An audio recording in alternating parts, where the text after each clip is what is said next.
Among my many frontline relics, I cherish a letter of commendation from the Supreme Commander-in-Chief for excellent fighting in the battles to liberate the city of Budapest. When I look at it, I see again the trenched fields between the Tisza and the Danube. Our 244th Separate Anti-Tank Fighter Division fought heavy battles on the outskirts of the city of Kartsag.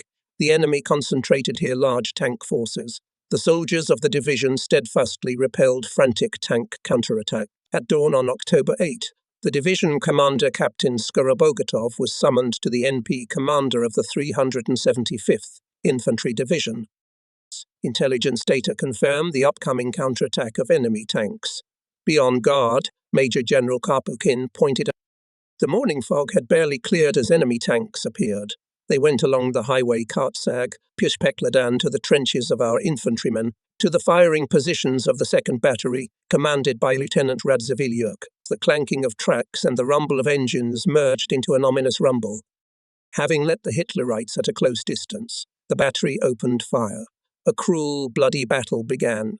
The gun crews of Senior Sergeant Markin and Sergeant Chekin showed exceptional courage and firmness. 3 hit tanks were left in front of the battery position. We also suffered losses. The battery commander, Lieutenant Radzivilyuk, was killed. The gun commander, Senior Sergeant Markin, was wounded. The battery lost 3 guns. Distinguished soldiers, including posthumously Lieutenant N. Radzivilyuk, were awarded government decorations. Dusk came, the cannonade subsided. We were gathered by the division commander. This silence is not good. It is necessary by morning to complete the units with personnel, material and ammunition. As the chief of artillery supply of the division, I'm in great demand. To go to the divisional artillery depot, I figured, will not have time. The commander was also well aware of this and, looking at me questioningly, waited for me to propose a way out of the city. I proposed to arm the 2nd Battery with trophy 75mm anti-tank guns, which we had captured from the Nazis the day before along with the ammunition depot. Good, said Captain Skorobogatov. During the night, the battery was rearmed with 4 captured guns and 550 shells to them. As expected, by morning the fascists undertook a new tank counterattack. Our artillerymen did not falter. They managed to fulfill the main tank, to blunt the tip of the enemy tank wedge. The enemy did not pass. Infantrymen praised. Well done, guys, from fascist boats. On fascist tanks. Not easy, but glorious battle path passed on the Hungarian land anti-tank division of Captain Skorobogatov. In the beginning of January 1945, when Hitlerites made a new attempt to break through to the Budapest cauldron, where there were about 188,000 enemy soldiers and officers, our artillery fighters showed high courage and skill. A quarter of a century later, the officers' roads led me again to the places of former battles. I visited many cities of the revived Hungary. It was a joy to see that where once there were brutal battles, blossomed a new happy life of the Hungarian people. I was also on Mount Gellert, towering above the beautiful Budapest. On this sacred place, the grateful Hungarian people erected a majestic monument, a monument in honor of the Soviet soldiers' liberators.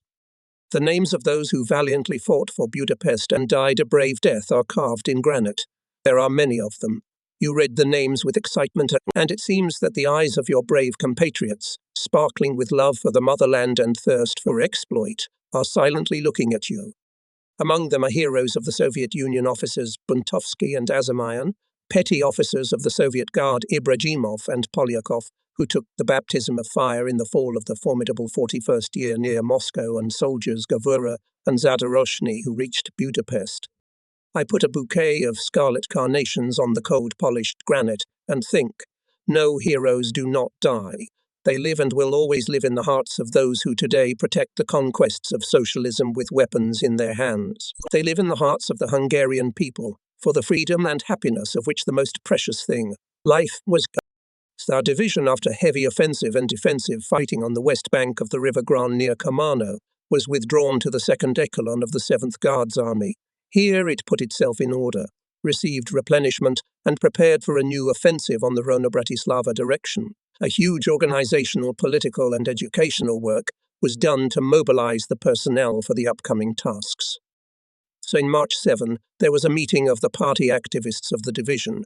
where the report on the vanguard role of the communists in the last battles and the tasks of the party organizations in the upcoming offensive of the division was made by the division commander Major General Vasily Karpukin.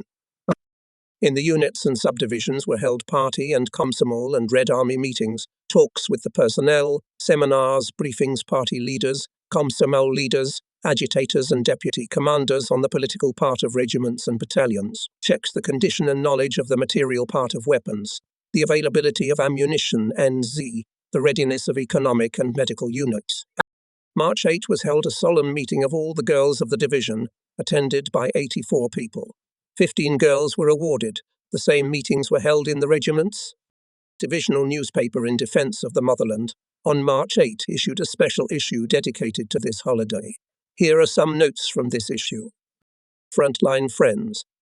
Anxious were then days. The enemy was advancing. When the German machine gunners occupied the outskirts of the village, in the sanctuary were still a few wounded soldiers. Maria Klesheva and Elena Sergeyeva continued to work. They carefully washed the wounds, put bandages. "Shall we stay?" whispered a Red Army soldier, wounded in both legs. Maria came to him, knelt down and answered, "No, we will not stay. Let's leave." The wounded man pointed to her bandaged legs and, after a moment's silence, said, "You, of course, will go away." It was painful to hear this. Marina, excited, stood up and turned to the wounded. "Soldiers, you've become despondent, and for nothing. Now the wagons will come and we'll all leave. Lena and I won't leave you alone. If we're going to die, we'll die together. That's what she and I decided." Someone quietly remarked, "You're good relatives." The girls kept their word. They carried all the wounded over the crossing, and when the soldiers were put in cars to send to the rear, they warmly shook hands with Marina and Elena and called them front friends, heroines. Shin B. Sanarota brought a wounded officer. He was bleeding thinly. Immediate blood transfusion could save the warrior's life. Elena Ivanovna Sergeyeva offered her blood and saved the commander's life. So wrote Guards Lieutenant Shmotriakov about patriots, officers, order-bearers Maria Ivanovna Klesheva and Elena Ivanovna Sergeyeva. Another note published in the same issue. I have abridged it somewhat. Patriot of the motherland. His silence was replaced by the rumble of guns. Tatiana Petrova heard even the crackle of machine gun bursts. She pressed the telephone receiver firmly to her ear and, "What is it?" The distant point is silent. The liaison officer quickly reported to the commander.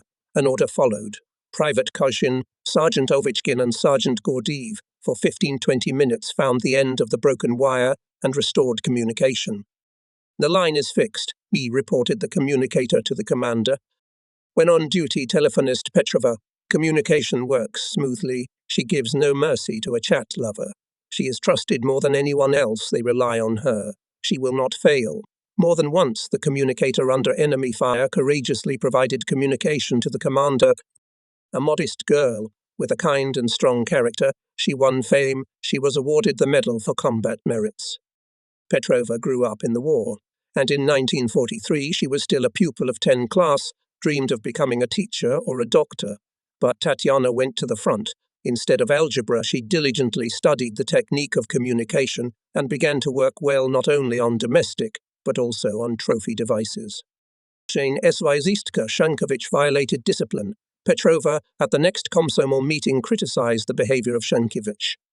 "There are a lot of remarks about you," Petrova said to her friend. "You are distracted during duty. My mother is an old woman. My father was killed by the Germans. 2 brothers shed blood for the motherland. How can you be calm? Thousands of our girls are taking revenge on the enemy for their ruined lives, for their ruined happiness. And what are you doing?" Petrova's words touched her friend. Shanky Weeks corrected herself. When Petrova was wounded, she was sent to the hospital. Not having finished treatment, Tatiana hurried to the front.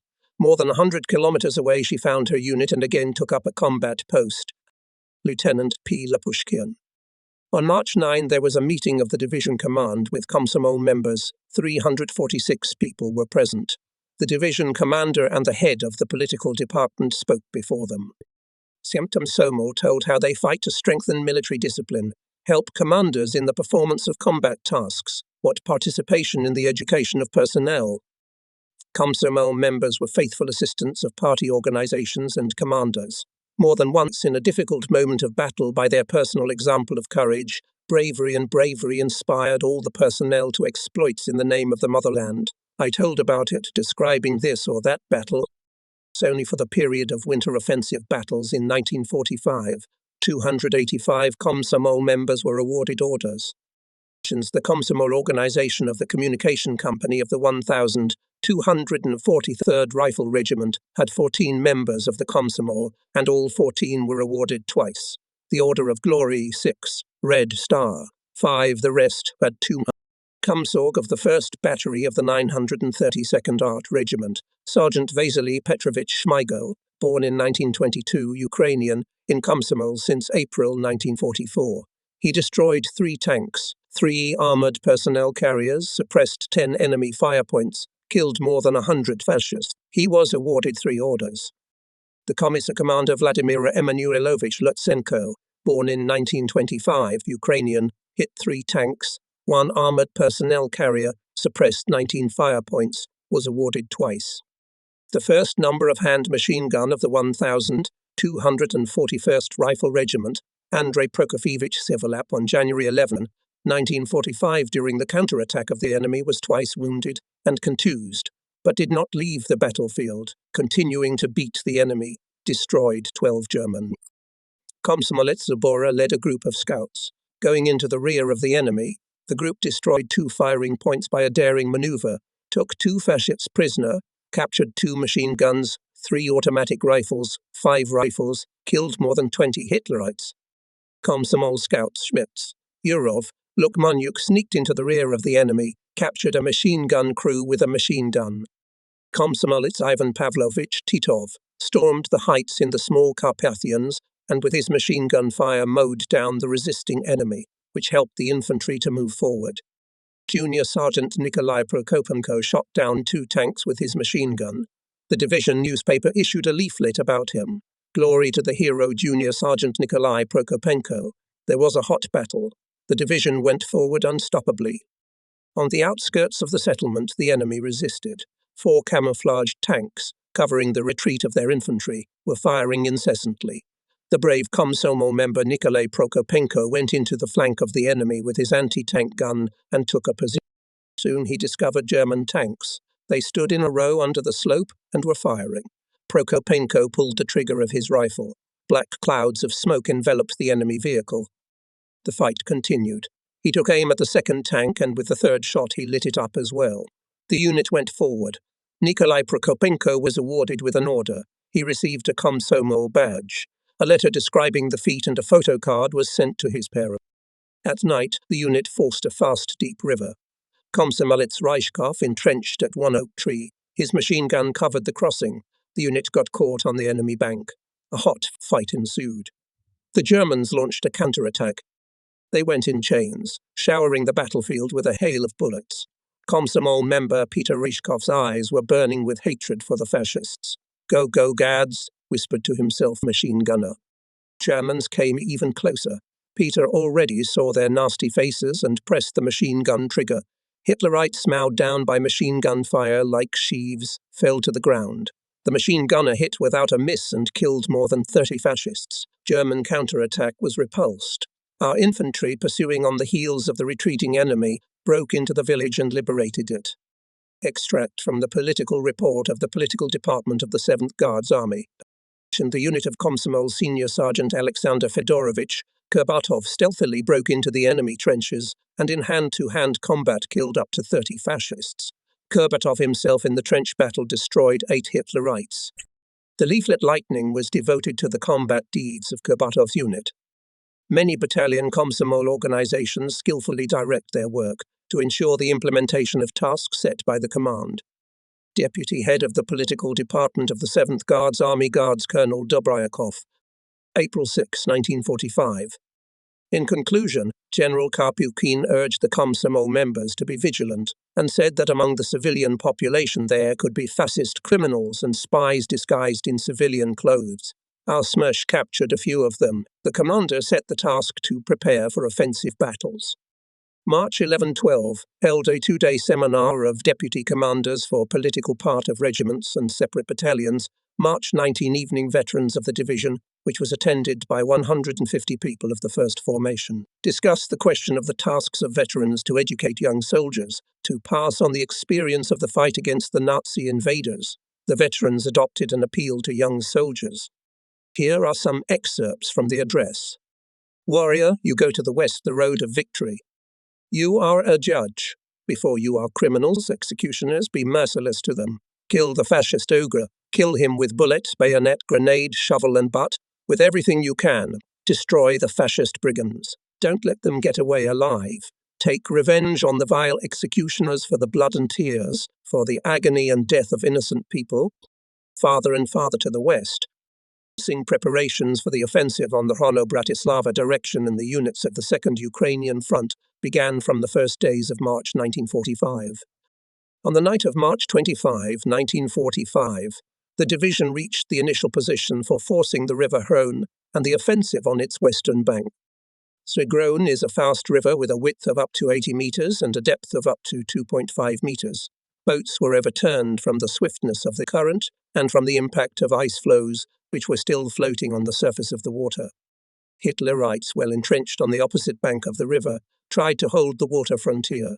The system of fire allowed them to keep under the sight of the coastal strip and the water surface. However, our reconnaissance found that the enemy is not everywhere equally strong. Division Commander General Karpukin decided to start forcing the 1241st Rifle Regiment, commanded by Lieutenant Colonel Vladimir Grigorievich Ataman. The silence over the river was broken by the rumble of gunshots, howling of numerous flying shells and mines Katyusha. The first columns of bursts flew over the enemy positions. Separate shots could not be heard. Everything merged into a continuous rumble, from which the ground trembled and groaned. The infantrymen looked at the fiery tornado that rained down on the enemy positions. Up in the air rose red rockets. That was the signal to land on the crossing vehicles. The 1st Battalion of the 1241st Rifle Regiment, whose commander was Senior Lieutenant Ryshakov, his deputy in political part, Senior Lieutenant Litsenko, rushed to the shore. Soldiers dragged boats, rafts, cords of kindling, pushed them off the shore and swam to the opposite shore. Fire raged nearby. Under the command of Lieutenant Sokolov, the first to land on the enemy shore were sappers of Sergeant Afanasiev and Sergeant Taronets, recipients of the Order of Glory, Communist. They had to scout the bank and pull up a cable across the river to speed up the transfer of assault group. When the rope was pulled, immediately groups of riflemen and sappers' calculations rushed on the boats. With difficulty under enemy fire, they overcame the turbulent river. Here especially clearly demonstrated well-organized cooperation. Among those who reliably ensured the forcing of the Gron were the Katyusha batteries supporting us. The 1st Division of the 932nd Artillery Regiment of Captain Viktor Matveyevich Potkin, his deputy and political part, Senior Lieutenant Georgy Nikolaevich Kushnarev, and the 3rd Division of Captain Fedor Fedorovich Kishyakov. Junior Lieutenant Pavlov's platoon reached the western bank of the Gron, and, without delay, under fire rushed at the enemy through the passage cleared of enemy mines by Komsomol members of the Komsomol, Knight of the Order of Glory Timbalyuk and Pravatipenko. Behind Pavlov's platoon attacked Hitlerite positions and other units of the battalion. In the hand-to-hand fight, they captured the first trench. The survivors of the Hitlerites raised their hands. Riflemen ran further, stumbling over the blocks of earth turned out by shells and mines bursts, falling into the craters, jumping up again and firing with automatic rifles, running, taking the second trench. The main forces of the division continue forcing.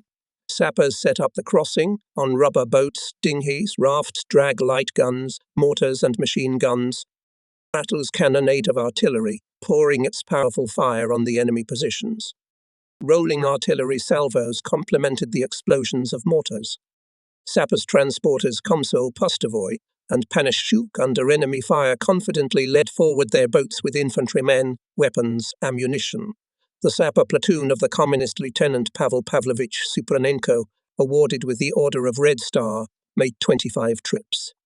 Suddenly, the explosion of an enemy mine threw Panishchuk and Pustovoy out of the boat into the water, but they did not leave their combat post, continuing to transport everything that was necessary for the battle, as well as more and more groups of riflemen. A shell exploded near the very boat of Junior Sergeant Koriniak, and a wave overturned it. 2 dismantled mortars, mines and shovels went to the bottom.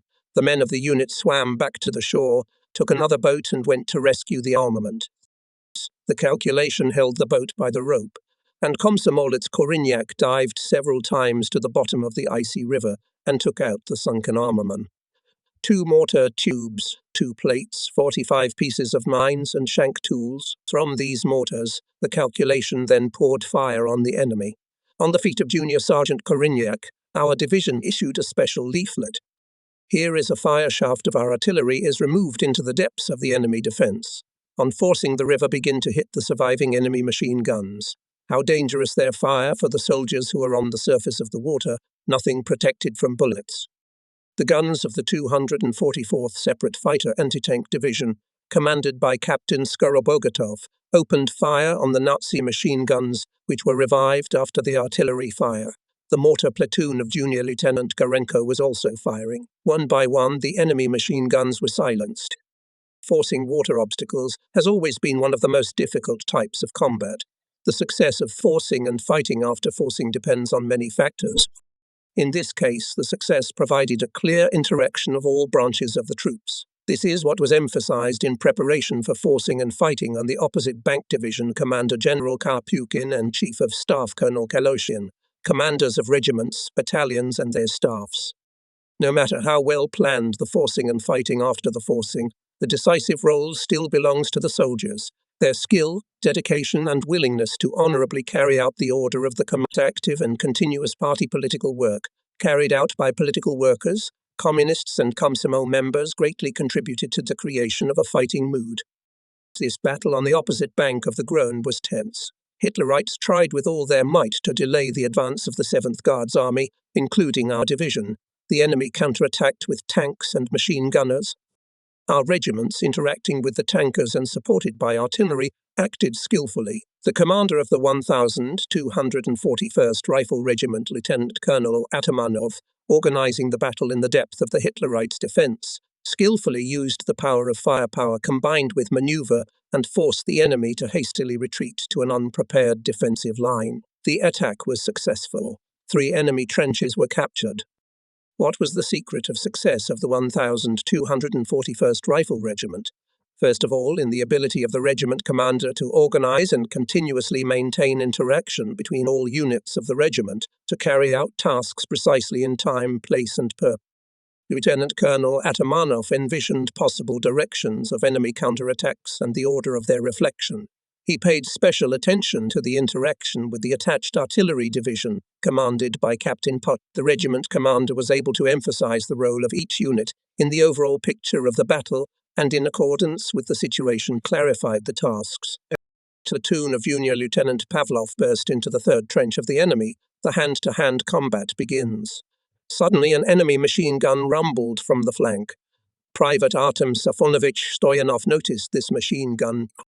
Without thinking for a long time, he crawled up to it and destroyed its calculation with a grenade and, turning it towards another enemy machine gun point, destroyed its calculation with several bursts. Having captured 2 machine guns, Private Stoyanov joined his own. The division commander awarded him the Order of the Red Star for this feat. Fire bursts. On the right flank of the 3rd trench of the enemy has not yet taken. Our company rushed to the fascist trench. Suddenly from it opened fire surviving enemy machine guns, our artillerymen and mortarmen, afraid to hit their own, forced to stop firing. The enemy immediately took advantage of this. He intensified fire. A shower of bullets pinned our soldiers to the ground. They were killed and wounded. The company lay low. In such cases, procrastination is like death. It was necessary to decide instantly, either, having risen, quickly run to the trenches of fascists and seize them, or move away, which meant to disrupt the attack, to suffer great losses.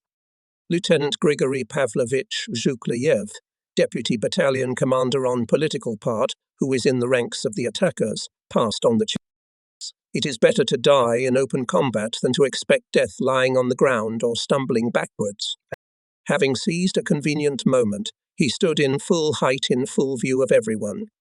"My communists and Komsomol members, follow me forward," shouted the deputy commander and, waving his machine gun high up, was the first to rush towards the fascist trenches. His voice was drowned in the rumble of battle, but the soldiers of the company had already seen him, and all those who had survived by that moment as one stood up and, firing their automatic rifles on the move, throwing fans, rushed forward after him. That was the greatest outburst of courage, daring and bravery. Lieutenant Zuklayev, the deputy lieutenant, was the first to jump up on the berm of the enemy trench and looked back to see how the company was coming.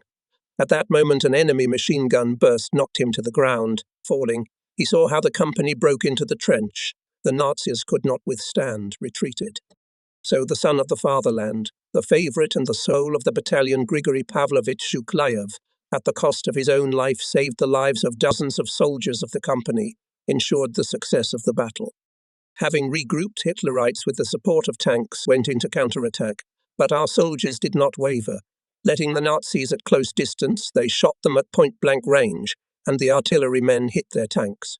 The Germans counterattacked several times, and each time the enemy rolled back. Battalion Commander Senior Lieutenant Ryshakov ordered the platoon commander Komsomol Junior Lieutenant Smirnov to bypass the enemy battery that was hindering the battalion's advance. Nikolai Vasilievich's platoon skillfully bypassed the enemy battery and suddenly attacked it boldly, destroyed the calculations, captured 2 guns, engaged the enemy infantry, hitting it from the flank. The enemy infantry trembled and was thrown back. When the first number was wounded, Mikhail Mikhailovich Russin, an ammunition carrier in the machine gun section, a Red Army man of the new replenishment from the village of Vorozhbina, Brest region, Berezovsky district, took the machine gun, crawled close to the counterattackers and opened fire on the Germans from the flank.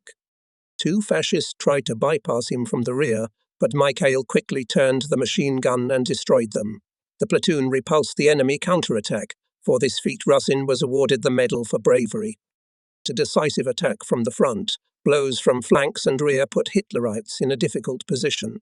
A solid wall of fire accompanying the infantry artillery saved the attackers from enemy bullets.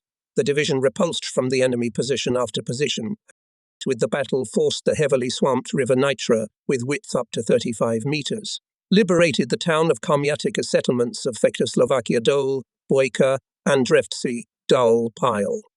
During the battles from March 25 to March 28, the units of the division inflicted considerable damage to the enemy.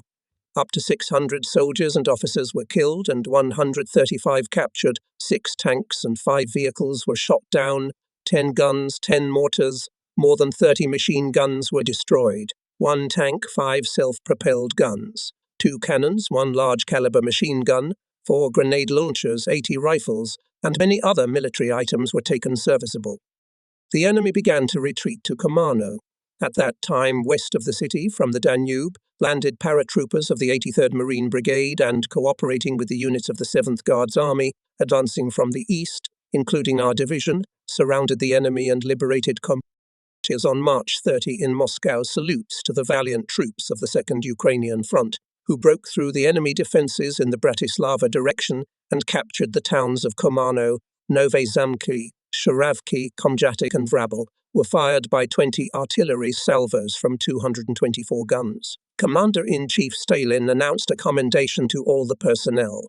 This was the 14th commendation to the personnel of our division. After forcing the Gron and overcoming the powerful defensive strip of Hitlerites, with rows of wire barriers and minefields on April 3 after a hard fight, the division units knocked down the enemy from a strongly fortified line at the foothills of the Little Carpathians and came to the western slope of the mountains. The offensive shaft of the division rolled forward to the west. Dozens of large settlements liberated by the division, including the towns of Komjatis, Trnava, Schneitova, Seard and the Nitra and Vag rivers, forced with battles, were left behind. The fighting became more fierce and bloody. The Germans tried with all their might to stop our offensive, made strong counterattacks. Some settlements changed hands several times. The soldiers of the division, destroying the resisting enemy, unstoppable avalanche rushed in the direction of Bratislava. Other compounds of the 7th Guards Army, our neighbours on the right and left, also came to the west bank of the Gron, crushing infantry and motorised units of the enemy. In the reports received at the command post of the division commander, The names of settlements liberated from the enemy appeared more and more often. According to them, we counted the kilometers separating the forward units from Bratislava. Hitlerite resistance increased. The enemy reserves transferred from other areas entered the. From reconnaissance data, it became known that the approaches to Bratislava are strongly fortified. There are numerous anti-tank and anti-personnel obstacles. A more powerful defensive line runs directly along the outskirts of the city. The streets of the city are blocked by barricades. Buildings are prepared for defense. The front commander-marshal of the Soviet Union, Rodion Yakovlevich Malinovsky, ordered the compounds of the 7th Guards Army, in which our 375th Division fought, to seize Bratislava, bypassing from the northwest. Despite the abundance of engineering obstacles, stubborn resistance of the Nazis, the units of the 7th Guards Army successfully carried out a bypass of the city. Under the threat of encirclement, the fascists left the city. The insanely quick maneuver of our troops and swiftness of the offensive did not allow the enemy to destroy Bratislava, the pearl of Slovakia. Looking ahead, I will say that our division commander, Major General Vasily Dmitrievich Karpukin, became an honorary citizen of Bratislava. As I touched upon Karpukin, with whom I had to serve side by side in the division for more than a year, I would like to add a few more words to what has already been written about him. Vasily Dmitrievich knew and loved military affairs well, was restrained, polite, modest, and tactful in dealing with subordinates, highly disciplined. He aroused in me a feeling of respect and admiration.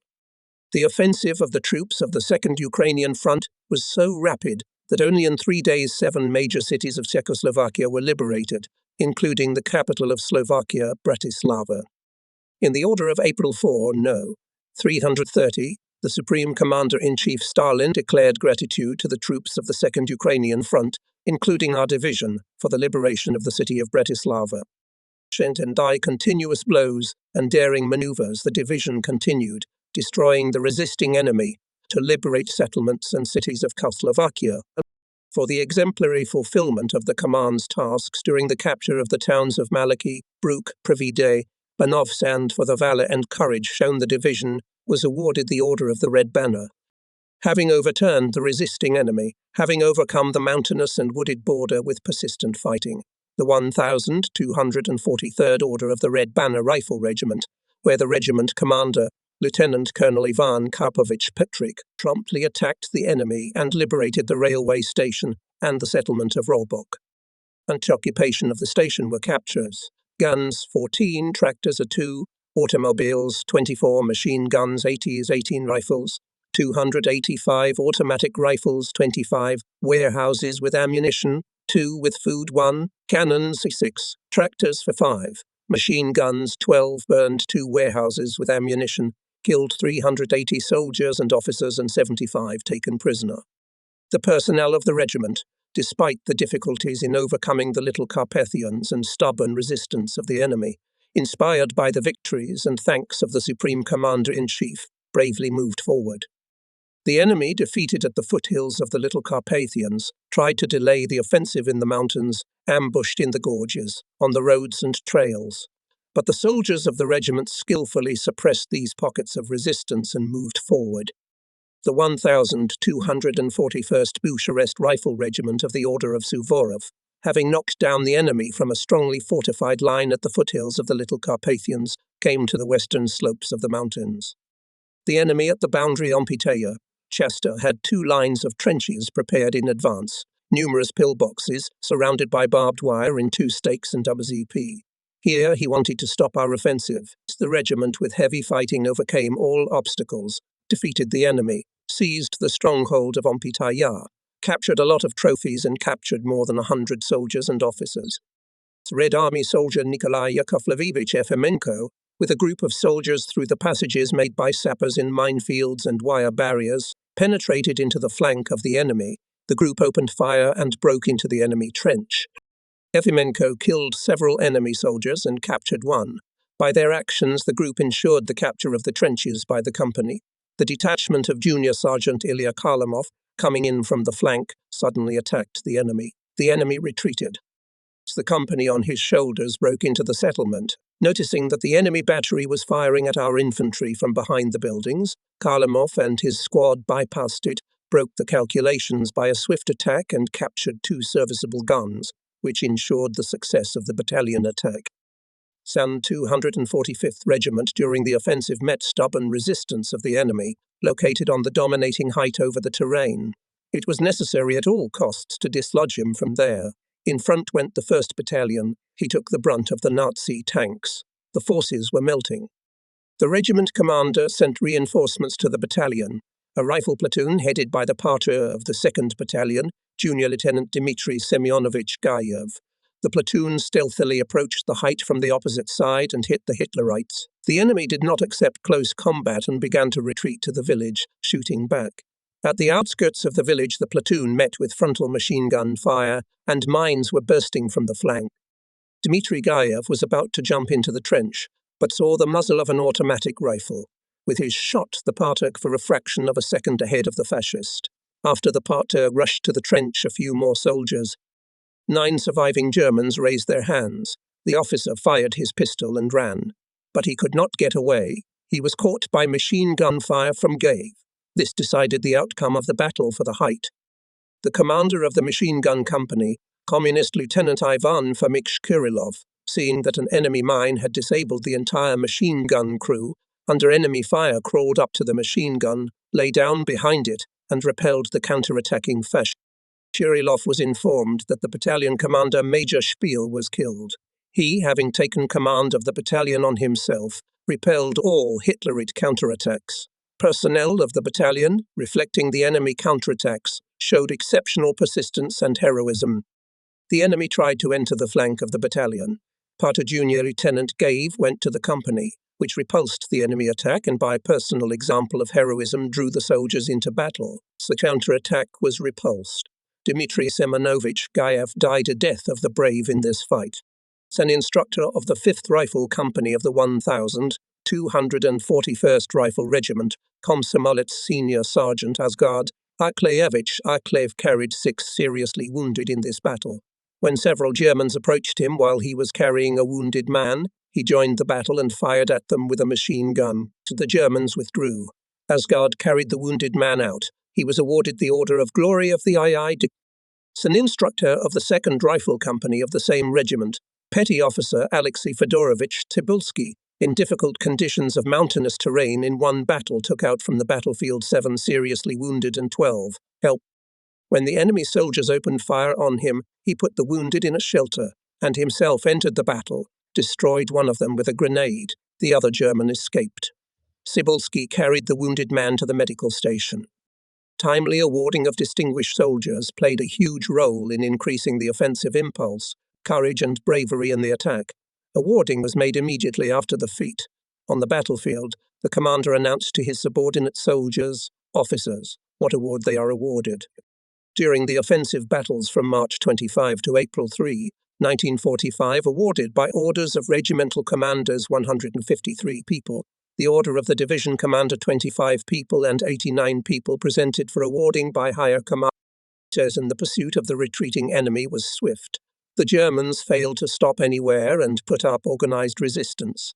They fled to the west, abandoning everything. The swiftness and onslaught of our units were so great that the Germans did not have time to leave even on tanks, because our units captured bridges and fords over rivers. In many places they rushed on tanks into shallow rivers with the expectation of crossing, but water and swamps delayed them. On April 6, the division reached the Morava River, the border of Austria. The small Morava River flows in a wooded valley. It divides Czechoslovakia and Austria from the Czechoslovakian border village of Moravian Svatý Jan to the Morava, 3 kilometers, and on the other side of the river in 2 kilometers from the bank. The first Austrian town of Hohino, a strong stronghold of German defense. From the political report of the Political Department of the 7th Army for April 6, 1945, our troops, overcoming the increased resistance of the enemy, in a number of places came to the Austrian border. The first to reach the Austrian border was the connection where the chief of the political department was Colonel Inutinov. Having overcome the Little Carpathians, the fighters of this connection for 2 days of the offensive with fights advanced forward on 20 kilometers. Only in the battles for the railway station Rabrok, The enemy left on the battlefield about 400 corpses of his soldiers and officers. Deputy Chief of the Political Department of the 7th Guards Army, Guards Colonel Dobryakov, says a division was assigned the task to force the Morava River, seize the town of Homneo and advance along the western bank of the river to the north. On April 7, the division forced the Morava River with fierce fighting and captured a small bridgehead on its western bank near Huel. The enemy resisted stubbornly, went into counterattacks. Mortar platoon of Junior Lieutenant Stefan Ivanovich Goncharenko was the first of the mortar units to force the Morava River and supported the attacking rifle units with its fire. When the enemy counterattacked, the platoon covered him with fire. Up to 10 fascists broke through to the firing positions of the platoon. Mortars in a hand-to-hand fight exterminated those who broke through. Stepan Ivanovich killed 3 Hitlerites by machine gun fire. For the feat of forcing and in the battle on the bridgehead, many mortars were awarded, and platoon commander Stefan Goncharenko received the Order of the Red Banner. Frontal attacks for several days did not bring success. Then the commander of the 27th Infantry Corps ordered to make a bypass maneuver, covering from the front and going into the flank of the enemy to strike from the area of Ziridov to seize the town of Huhe. Fulfilling the order of the corps commander, Commander Karpukin decided, covering from the front 1,243rd Red Banner Rifle Regiment, to strike from the south 1,241st Bucharest Order of Suvorov and 1,245th Order of Bogdan Khmelnytsky Rifle Regiment, with the support of the 932nd Artillery Regiment, and seize the city of Hunaul. 2 days the battle was boiling.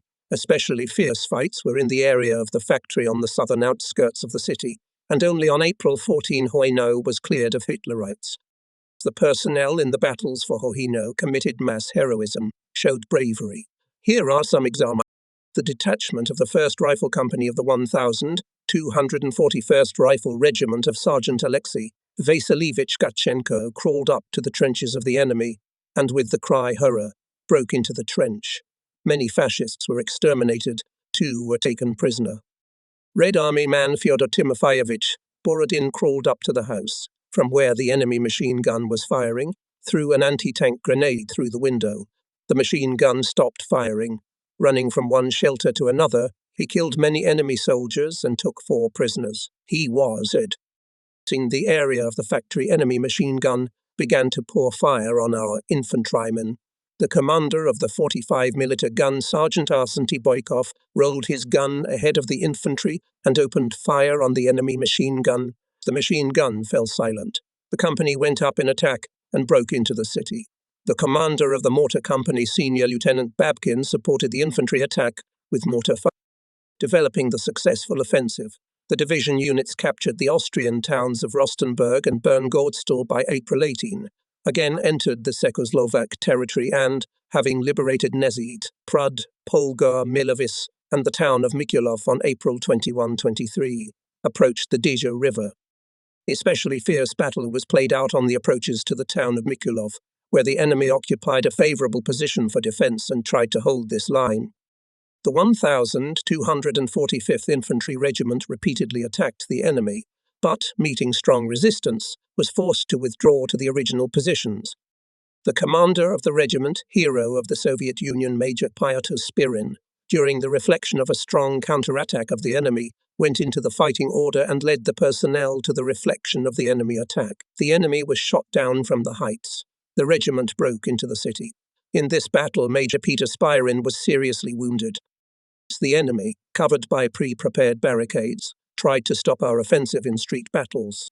On one of the streets, the Germans forced our battalion to lie down by machine gun fire. Shemian Komsorg Senior Sergeant Nikolai Nikolaevich Zabalin organized a group of daredevils and led it to bypass the enemy. Bypassing the enemy, the group attacked the enemy from the rear, where he did not expect. The resistance of the enemy was broken. Hitlerites in panic rushed to escape. The city was cleared of fascists. For 2 days of fighting, the division captured 240 soldiers and officers of the enemy. In the city, the enemy left more than 100 corpses and a large number of weapons. Pursuing the retreating enemy, the 1,241st and 1,243rd Infantry Regiments forced the river Dyje occupied the village of Mushov and created a bridgehead between Dyje and Jihlava. From the political report of the 7th Guards Ardzi. The enemy, relying on pre-prepared positions, put up strong resistance and undertook counterattacks. On the night of April 25, 1945, only on the section of the 1243rd Rifle Regiment, where the chief of the political department is Colonel Anutdinov, in Notinov, Hitlerites 7 times went into counterattack, trying to eliminate the bridgehead 1 on the western bank of the river Dyje. However, meeting a strong response from our units, the enemy was forced to retreat to their former positions each time. In fierce battles, our soldiers, officers show high steadfastness, act exceptionally bravely. Chief of the Political Department of the 7th Guards Army Major General Zykov, Junior Lieutenant Yakov Vladimirovich Kotov, commander of the 2nd Rifle Company of the 1243rd Rifle Regiment, in the battles on the bridgehead several times with his company made a detour maneuver, destroyed the enemy, which ensured the advance of the regiment. He was awarded the Order of Patriotic War of II degree. Sergeant Muset Nazikovich Gabdrafetov, a squad leader of the 1st Rifle Company, took command of the company when the commander was wounded and led it to storm the enemy positions. He crawled up to the pillbox, broke into it, killed 3 fascists and took 2 prisoners. He was wounded, but did not leave the battlefield, continued to command the company. He was awarded the Order of Patriotic War of the I degree. And at the crossroads of highway and railroad, in the forest south of Pashtor, the enemy machine gun fire blocked the way of the company. Red Army man Alexei Semyonovich Kushkin, with a grenade in his hand, camouflaged, crawled at a close distance to the machine gun and threw a grenade. The machine gun fell silent. The company went forward. During the counterattack, several enemy machine gunners broke through to the firing positions of the mortar platoon of the 1243rd Rifle Regiment of Junior Lieutenant Nikolai Karpov. The mortar men destroyed all the enemy machine gunners who had broken through with the fire from automatic rifles and in hand-to-hand combat. Mortarman Katko, while repelling the counterattack, noticed their hand machine gun was silenced, crawled up to the machine gun, replaced the wounded machine gunner, and opened fire on the fascists. The Red Army man was wounded while repulsing the counterattack, but refused to leave the battlefield and continued to fight.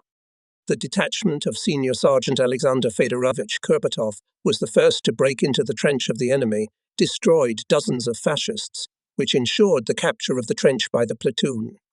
The Soviet army came to Europe not for occupation, but for the liberation of the peoples of Europe from the fascist yoke. Crowds of people, feeling free, with red flags, came out in many towns and villages to meet our units. The population of Romania at first treated us with noticeable wariness. And why should it not be so, if the fascist propaganda had been telling tall tales about the Red Army for years, such as that Soviet soldiers were killing infants? And then we took a closer look and everything became different. The Romanians realized our peacefulness and began to treat us with trust. We entered the Romanian capital Bucharest on August 31, 1944 together with the troops of the 1st Romanian Volunteer Division named after Tudor Vladimirescu. Bucharest was in the hands of the rebellious people. They greeted us enthusiastically and warmly. Despite the fact that it was early morning, thousands of festively dressed citizens embraced our warriors liberators, proclaimed in their honor. Girls presented them with flowers. Women treated them with fruit. On squares they organized dances. Our people do not remember evil. The soldiers responded to greetings with an open soul, as if there were no battles, in which the soldiers had to fight against the Romanian troops. This is a consequence of the great work that was carried out in the parts of our division. Commanders, political workers, party and Komsomol organizations constantly instilled in the soldiers that Romanian fascism is not the Romanian people. When the sun rose over Bucharest, shopkeepers opened stores. Shoe shiners offered their services to our officers and soldiers. Policemen in brown suits with large discs of caps stood at street intersections and greeted passing soldiers and officers. I do not remember an occasion when any of our soldiers or officers dropped the honor of a Soviet man. Our division was in Bucharest for more than 10 days, carrying out garrison duty. We behaved not only in Romania, but also in all European countries, where we fought with fascists as internationalists. We shared everything we had with people freed from fascist yoke. We gave bread, sugar to children, helped peasants to repair mowers, tractors. I think the people of Bucharest comparing us with fascists will never forget how Hitlerites, when they left the city, brutally bombed it, destroyed the National Theatre, the telephone exchange and many residential houses, not to mention the abuse of the people. I remember the first days on Hungarian soil. The settlements through which our division passed surprised us at first by their desertion. Here we did not have such solemn gatherings as in Bucharest or Transylvania. In the Hungarian villages, the inhabitants were few. They had gone inland, and those who remained tried not to be seen, hiding in cellars, bunkers. It turned out that Hitlerites and their Hungarian lackeys intimidated the population with wild versions, monstrous tall tales about the Soviet man, about the atrocities of the Red Eye, as if they killed all Hungarians indiscriminately, robbed, raped. However, as time passed and the ice of distrust began to melt, the population soon became convinced that the Soviet soldier did not kill and rob. More and more often, ordinary people entered into conversations with us, asking about the Soviet Union, which until now they had hardly known. A true popular rumor went uncontrollably through the Hungarian land. In towns and villages, more and more inhabitants began to stay, and those who had left earlier began to return to their homes, less hiding. In Austria, the locals treated us differently. As a rule, they did not welcome our soldiers, as it was in Czechoslovakia. They avoided meetings with us, hiding in bunkers. For example, in the town of Huhiniu, the population began to appear only after dozens of broadcasts through the sound station of the political department, which spoke about the purpose of the Red Army's arrival in Austria. Captain Skorobogatov, the commandant of the town of Huhino, appointed by us, and Major Rubenovich, the instructor of the political department for work among the enemy troops and population, held a number of conversations with the population. They picked up in the local authorities people who were in power before the Nazis came. Emil Rigger, a former burgomaster, was appointed as burgomaster. Soon red flags began to appear on every house. When we asked them why they put up red flags, many answered that it was in appreciation for the liberation. More than 100 residents of the city took part in the funeral of Lieutenant Popov, commander of the 6th Rifle Company, and other soldiers who had fallen in the battles for Hofano. When the coffins were lowered into the grave, some of the residents wept. Despite the fact that the Germans intimidated the Austrian people with fables about the atrocities of the Red Army, the population of the town mostly remained in place. Even the shopkeepers did not evacuate. And in the village of Ravensburg, the population ran out to meet our soldiers. Many threw themselves into our arms. After our broadcast through the trench-sounding station of the Soviet government statement, the inhabitants began to ask questions. Is it really true that the Allied powers intend to restore an independent Austria? What will be the national flag? Within what boundaries will there be a free Austria? And others. Of course, they did not expect such a declaration by the Soviet government and such humane treatment by the Soviet army. In the village of Pashtorka, more than 200 Soviet citizens, forcibly taken by Hitlerites to Germany, worked at the military factory. Evdokia Fyodorovna Rogova, 52, Lydia Petrovna Sviridova, 59, and Maria Semenovna Kulikova, 18, from Dnepropetrovsk, who were taken away from Stalingrad in November 1942, told us that they were engaged in loading and unloading works for 14 hours a day. They lived in wire-fenced wooden barracks, 2 kilometers away from the factory. They went to work under escort, were not allowed to socialize with the population, and were beaten and severely punished for leaving the barrack. Beatings were commonplace. Wages were 3-5 marks a month, but even this money could not buy anything, as no one was allowed out of the barracks. They were fed, in Rogovar's words, with balanda. When they met us, they rejoiced and said with tears in their eyes, "At last we are no longer slaves." The people of Czechoslovakia were especially hospitable and warmly welcomed us. As soon as we entered one or another settlement, everyone from small to old came out to meet us, greeting us with shouts, waving red and multicolored flags. Everyone tried to help our soldiers in any way they could. With all their behavior, they expressed deep sympathy to our soldiers. Many of them invited us to visit them.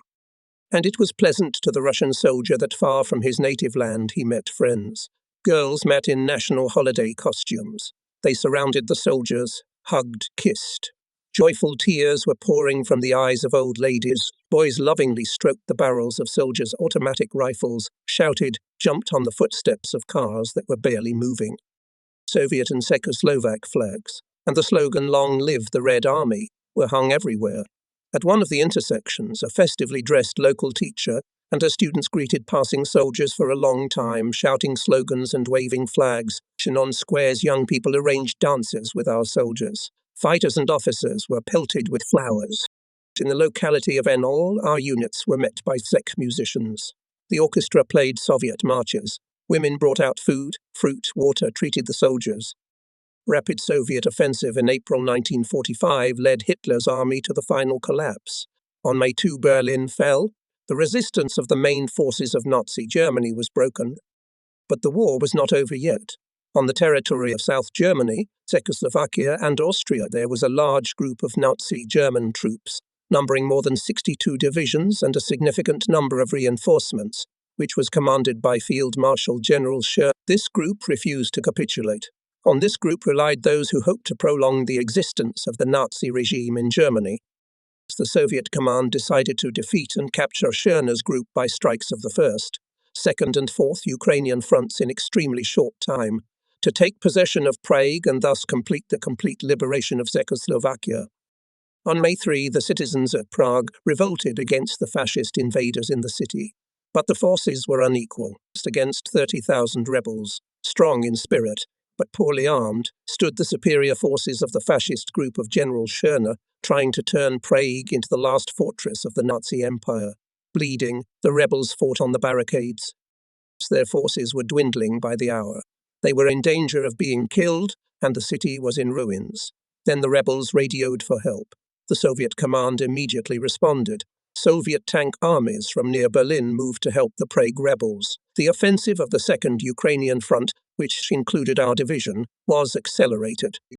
The soldiers of the division, having learned that we were coming to the aid of the rebellious Czechoslovak brothers, were eager to fight. In these days, in the offensive zone of our division, without ceasing for a minute, fierce fighting was going on. The division, supported by artillery, tanks and aviation, went forward, liberating the settlements of Czechoslovakia. But on the approaches to the settlements of Shumis and Ledenice, Hitlerites, by the introduction of reserves into the battle at the previously prepared line, stopped our advance. The division was tasked to prepare and break through the defense with a powerful blow. Night came. It was drizzling fine rain. Major Akhmetzianov, the regiment's deputy commander on political part, and Senior Lieutenant Rikardatoft, the regiment's party commander, went from one company to another all night long, asking whether the soldiers were fed, whether they had everything for tomorrow's battle, reporting news, calling for vigilance. By their presence, they instilled confidence in victory. The soldiers impatiently waited for the morning to break through the enemy's defenses, to make a rush for tens of kilometers ahead. This thought occupied every soldier. Everyone wanted to come to the aid of the rebellious Pryzans faster. The night passed in preparation and in anticipation of the battle. Battalion Commander Senior Lieutenant Sergeyev called to himself the battery commander of 45mm guns Senior Lieutenant Kromov and said, pointing to the map, "The fascists have got their teeth into this intersection. We must knock them out of there before reinforcements come to them. If we're too late, we'll have to beat them back with a lot of blood. Your task, to hit the machine gun points, to accompany the infantry in the attack, to be ready to meet the enemy tanks." At dusk, the squads took a firing position, dug trenches, slits for shelter, laid shells. As soon as it began to dawn, the division commander Major General Karpukin once again looked over the terrain and ordered. Immediately the air shuddered from the gun salvo of the 932nd Artillery Regiment, commanded by Lieutenant Colonel Afanasy Andreyevich Ryasny, his deputy in the political department, Major Andrei Mikhailovich Timofeyev, and the Army Artillery Regiment supporting us. In the sky stretched streaks from volleys of the Guards' mortars, Katyusha. Artillery and mortars were firing, not sparing shells and mines. In front, behind the fighting order of the 1st Attacking Battalion, commanded by Senior Lieutenant Vladimir Ivanovich Sergeyev, black sultans of earth soared up. In a minute, the German stronghold was covered with smoke and dust. Behind the firing rampart, the soldiers of the battalion rushed into the attack.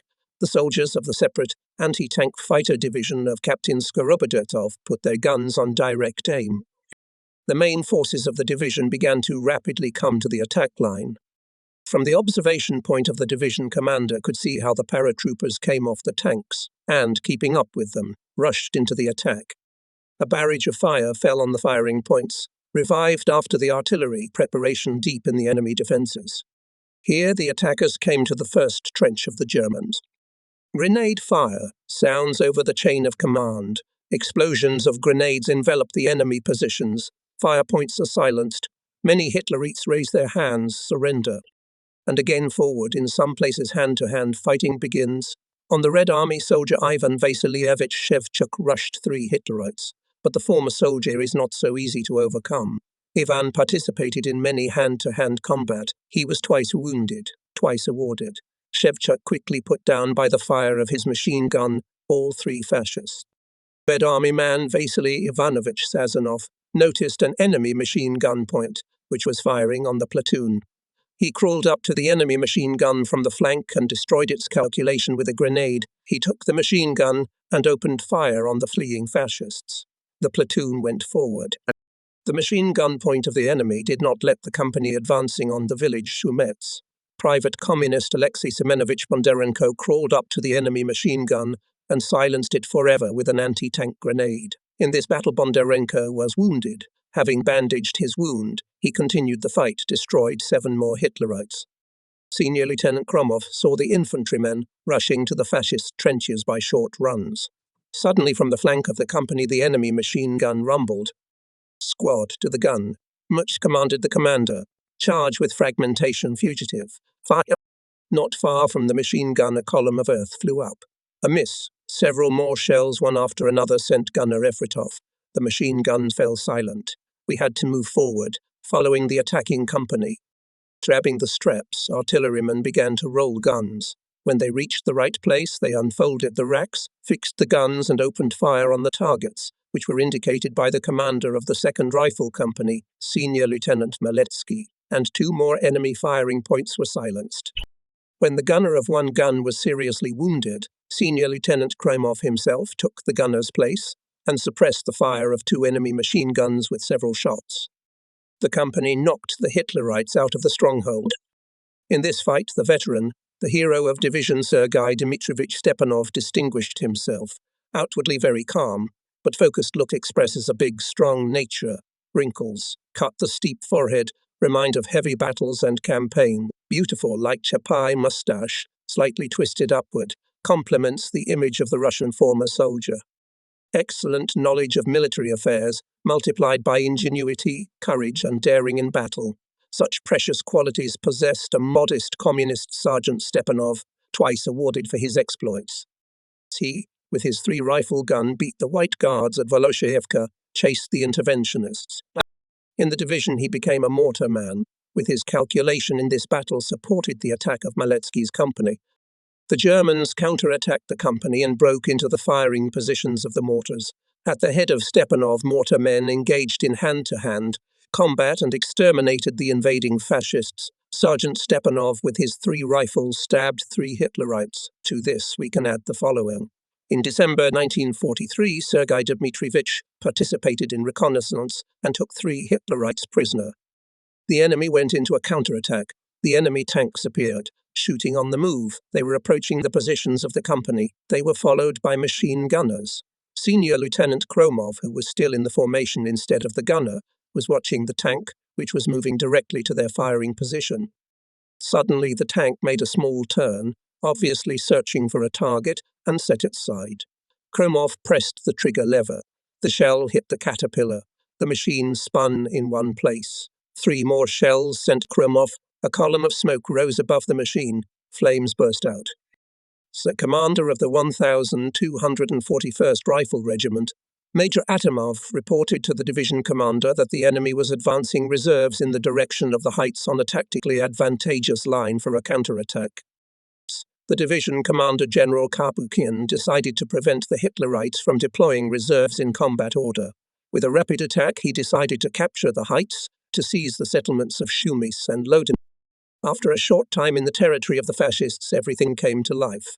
From the air to the ground stretched out trails of shells. From the aircraft cassettes on the heads of the enemy sprinkled shrapnel bombs. Above the ground rose columns of smoke and dust. Stormtroopers one after another went there, and threw their deadly cargo on Hitlerites, mowed them down with machine guns. White caps of bursts of enemy anti-aircraft shells hung here and there, but nothing could stop our Falcons. When our airplanes finished hitting the enemy, our artillery immediately opened fire on the Germans. The enemy's plan collapsed. The division commander pressed binoculars to his eyes. Everything was visible as on the palm of his hand. The enemy withdrew, and part of the survivors of the Nazis raised their hands and surrendered as prisoners. The soldiers of the 1,241st Rifle Regiment rushed forward along the field, cleared the heights from the Nazis, and on the shoulders of the retreating enemy broke into the village of Shumis, and the 1,245th Rifle Regiment into Lodz. On the approaches to Shumis, German machine guns opened fire on our infantry. Here the hero of the day became a communist gunner Efriator Belgen. He, sending shell after shell, suppressed 3 machine gun points of the enemy. Our soldiers went forward. Efriator Belgen had not yet had time to cool down from the fight with machine guns, as he heard the shout of the command. Melgin Ferdinand. Nazi, let him come closer. Self-propelled slowly, often stopping, came out of the forest. He who has strong nerves and strong will wins. Although he was tempted to hit the self-propelled vehicle which was approaching, aiming the cannon, it seemed, right at him. But he restrained himself, waiting for the right second, and pressed the lever. A heated duel began. Black thick clouds of smoke enveloped the German machine. For courage and bravery shown in the battles for the village of Shumis, Sergeant Belgin was awarded the Order of Glory. The next day, the new offensive of the division started from this line. Dozens of settlements were liberated with battles, including Milosovis, Jezazezany, Marsovis, Grubsis, Noawies. The 899th German Guard Battalion came over to our side, led by Captain Bajkot Kott of the 3rd Company and Bauk Hanswalme of the 2nd Company. Captain Kott testified that the company he commanded had stayed in the woods as soon as the Russians took the offensive. So decided to stay with it as well, not wanting to shed any more blood needlessly. Then the soldiers of the 1st and 2nd Companies joined this company. In these days surrendered more than 1,000 soldiers and officers. The prisoners testified that, from our transmissions through the trench sound system, they learned that Hitler and Goebbels shot themselves. They also heard a proclamation to the German soldiers to surrender. The division continued to pursue the retreating enemy, with battles liberating settlements of Czechoslovakia, went forward to Prague. The 8th Jaeger and 211th Infantry Divisions of the Germans, supported by tanks, continued to offer strong resistance. The battalion commander took his eyes off the map and looked at the company commander, Senior Lieutenant Maletsky, as if he wanted to make sure once again that he was ready for the upcoming difficult task. The task is difficult, said the commander, but doable. You are given a significant reinforcement. Mortar battery, tank platoon, anti-tank battery, and sapper department. According to intelligence, the enemy, having equipped their positions on the dominant height, all approaches to it controls. There may be surprises on your way at every step. Ambushes, prepared fire bags, minefields. Everything must be taken into account. The company moved with great caution along the mountain road. Suddenly the signal, mine, Sergeant Borisov, a sapper, and Private Alimov were the first to step forward. They checked the road meter by meter and found mines. Other sappers quickly neutralized them. But then the enemy suddenly opened fire on the company. The company entered the battle. Mortars and artillerymen, having successfully taken positions, began to suppress enemy fire points. Now the main thing was not to give the enemy to recollect. Sons of the company, supported by tanks on the passages in the minefield, rushed forward. And a little earlier on the right and left began the battle for the height of the group, which were to ensure the reflection of possible counterattacks from the flanks in the company's fight. It was a swift rush, and a hand-to-hand fight broke out at the Hitlerites' positions. The outcome of the battle was decided by the main forces of the battalion. Bloody trace of fascists. The division, having forced the rivers Rokitina and Inglava, liberated dozens of settlements, including the city of Inglava. Warmly welcomed in the previous settlements we had liberated, we naturally expected something similar here in England. But we were met with a dead, mournful town. Small groups of children and adult Czechs with national flags greeted us, but it was obvious that they had not been freed from something they had experienced. There was a deep sadness on their faces. Many houses were locked, windows closed despite the heat. I approached an old woman who was pasting signs on the doors of the houses saying Czechs live here. A conversation ensued, from which I learned what had happened in the city. I froze as I listened to the anti-fascist teacher's terrible tale of Inglava's misery during the years of occupation. The Nazis made Inglava more than half a German town. Czechs coming from Germany were kicked out of their homes into the street by the Germans. Floors were full of signs, for Germans only. The children of Czechs could not study. Czechs were beaten, Czechs were spit in the eye. Therefore the offences, the grief we have experienced and our pride, said the teacher, dictated that we mark the Czechs as homes. Let the Russian soldiers, our brothers and liberators, know that in these houses they will be received with open arms. The old woman invited us to go into the house of a family who had been forbidden by the Germans for years to leave the yard. The apartment was closed. With the help of neighbours, we opened the door and went in. Everything in the house was in its place. The old man was sitting by the stove with his forehead against the wall. The two girls were lying on the bed. The mother was behind the closet door, but none of them raised their heads. They had all been killed by pistol shots to the back of the head and forehead. Bitter tears poured from the eyes of the Czechs who entered. Training herself from sobbing, the old woman whispered, "This is the work of the fascists this night." I reported this to the commandant and asked him to take action.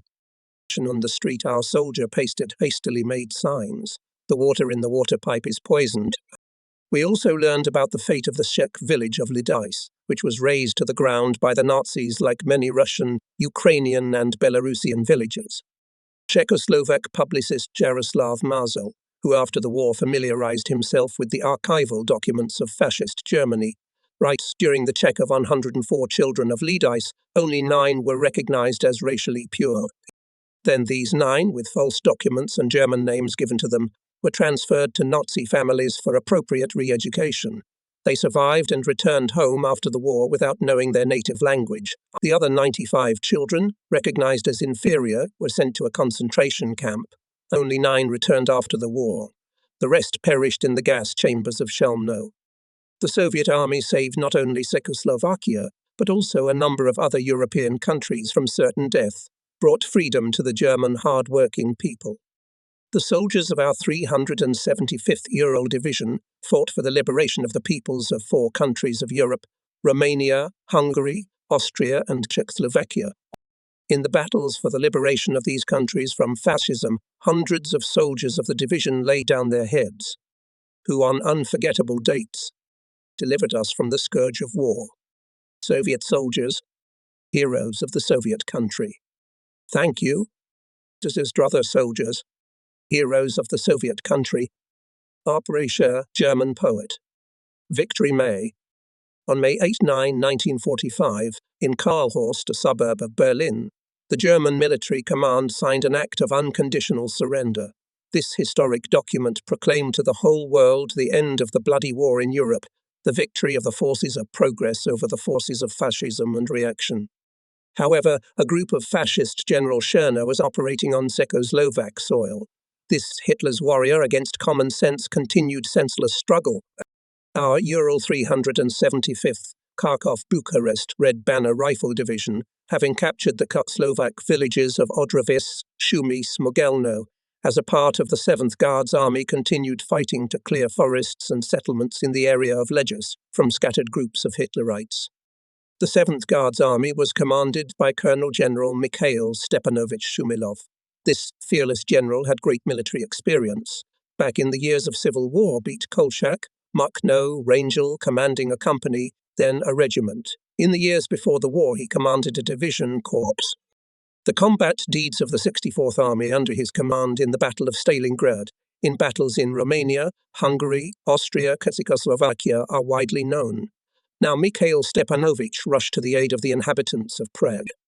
Our division, loaded on cars of various brands, from Soviet Gaziks to self-confident duck-like stewed bakers, was rushing along the Spring Road. Somewhere from the north, the Ural tankers were approaching Prague. It was at that time that the final chord of the war in Europe was sounded. From time to time there were short jams in the head of the column. It was desperately trying to prevent us the scattered groups of Hitlerites who clung to every height, every settlement with their teeth. Suddenly we stopped again. I opened the door of my trophy Opel Super and saw the following picture. Soldiers jumping from the stopped cars, shouting, whistling, pushing each other, laughing. Vic from end to end of the column carried a thunderous hurrah. The shot of machine gun bursts rang out. Multicolored rockets and pilotkas flew up into the sky. There was no limit to jubilation. It turned out that the technician cinematographer, Senior Lieutenant Mikhail Vasilievich Sinkin, caught the voice of Moscow, which announced the end of the war. In all units spontaneously arose rallies. Soldiers vowed to finish the resisting enemy. The column set off on its way. Each unit considered it an honor to be the first to break into Prague. Let's take Prague. These words were on the lips of every soldier. Although we still had to fight for the complete liberation of Czechoslovakia, but everyone knew that what we had fought for at Moscow, Kursk in Ukraine and Moldavia, and then smashing the enemy on the territory for European countries went west. The advanced detachment of the 1,245th Rifle Regiment of the Order of Bogdan Khmelnytsky, under the command of Lieutenant Colonel Georgy Ivanovich Puzanov, was approaching the village by cars. Suddenly, from the height in front of the village, Hitlerites opened machine gun and mortar fire on the column. The soldiers jumped from the cars and, having turned in combat order, attacked the fascists. The enemy intensified fire. Our infantry lay low, opened fire with automatic rifles and machine guns on the enemy. Communist Alexander Bystrov crawled up to the enemy machine gun and threw a grenade. The machine gun was silenced. Peter Domenikov's mortar crew suppressed the fire of 3 machine gun points. When the gunner of the manual machine gun was seriously wounded, Junior Lieutenant Dmitry Bayev lay down behind the machine gun and suppressed the fire of the enemy machine gun. Lieutenant Ivan Pishev, the regiment's commissar commanding nadies into battle, manned himself rushed forward. After him the soldiers came up and, firing on the move, rushed to the height. Pursuing the retreating enemy, they seized the village. Some Hitlerites, shooting back, tried to escape into the woods, but they were overtaken by the accurate lines of our machine gunners and machine gun of the calculation of Senior Sergeant Vasiliev. Many Hitlerites raised their hands. Communists Bayev and Bondarenko went in the first ranks of attackers. When they broke into the outskirts of the village, Alexei Bondarenko saw that Hitlerites were shooting from the window of one house. He quickly crawled to the building and threw a grenade into the window. The machine gun was silenced. One fascist came out through the door and wanted to run away. He was killed by a cue from the machine gun, but many enemy soldiers surrendered as prisoners. They took them to the headquarters Komsol Pishev. The fight was hard. How difficult it is to tear off from the ground his weighed-down body when you know that the war is over. It is even more difficult to rush towards the machine gun bursts. The Germans shoot as if they were afraid that they would not have time to use the remaining cartridges. Each warrior realized that this attack could be the last, victorious, but everyone realized that there would be dead, and how everyone wanted to live. Having broken through several enemy barriers on the outskirts of Prague, the division rushed forward by car. Behind left dozens of villages of Czechoslovakia. For May 7 and 8 on the way to Prague, the regiments of the division destroyed more than 300 fascists, captured about 700 Hitlerites, captured 10 serviceable tanks, more than 200 vehicles, many guns and mortars, wagons with cargo. In cruel fights near Prague, when the whole world was already rejoicing and the sun of victory rose above the earth, many soldiers, killing the resisting enemy, fell on the battlefield, bitter and painful. At the line Gorshevets, Jonas, we came into contact with the American Army units. Now they are rushing forward to seize more territory, and when we were bleeding, they delayed the opening of the second front in every possible way. The war is over. Let's embrace, soldiers. Our deed is done, and our duty is done. A few years ago I visited Ryshev, the Kursk Bulge, the Dnieper, where the division fought bloody battles, walking along the places where once there were trenches and trenches. Standing on these borders, I mentally returned to those formidable days. The events came alive in my memory, as if I heard the sounds of battle again, thought about my battle friends, comrades. My comrades in arms stood before me as if in reality one after another. I thought about those vital sources of high morale which determined the heroic behavior of each of them, thought about the party political work in the division. All party political work was conducted under the slogan, "Our cause is right. The enemy will be defeated. Victory will be for us." The main direction was to explain the just goals of the great patriotic war, to educate the personnel in the spirit of Soviet patriotism, love for the motherland, steadfastness and courage, to selfless struggle against the enemy. In the division, there were several tens of thousands of soldiers belonging to different generations and nationalities, and all these people were linked into one whole by spiritual community. We were brothers, like-minded, all lived with one thought: to defeat the enemy, to defend the honor, freedom and independence of the fatherland. Everyone was ready to give his life in the name of this great, and this common trait for all soldiers united them into an invincible force, created confidence in victory over the invaders.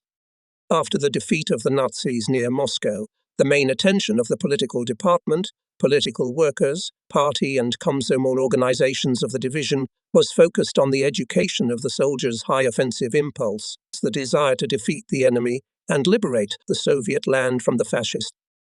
Our division went forward a long and difficult road. Truly inexhaustible was the offensive impulse of soldiers, and this was largely facilitated by continuous, concrete, focused party political work. It was addressed to the heart of the soldier, awakened in him courage, bravery, heroism, the desire to defeat the enemy with decisive actions. Commanders of in-combat tasks constantly relied on political workers, party and Komsomol activists, their first assistants, people of high courage, deeply understanding the patriotic duty, able under enemy fire to raise the soldiers who fell to the ground and lead them in the attack. As experience shows, party political work brings the desired results only when it is well thought out, prepared, carefully planned. Needless to say, in the first months of the war, not all of our political workers had a clear understanding of what should be the political support of the battle. Before the Great Patriotic War, I was a commissar of a rifle battalion in the battles near Lake Kazan in 1938, then a propagandist of a rifle regiment in the battles with the White Finns in 1940.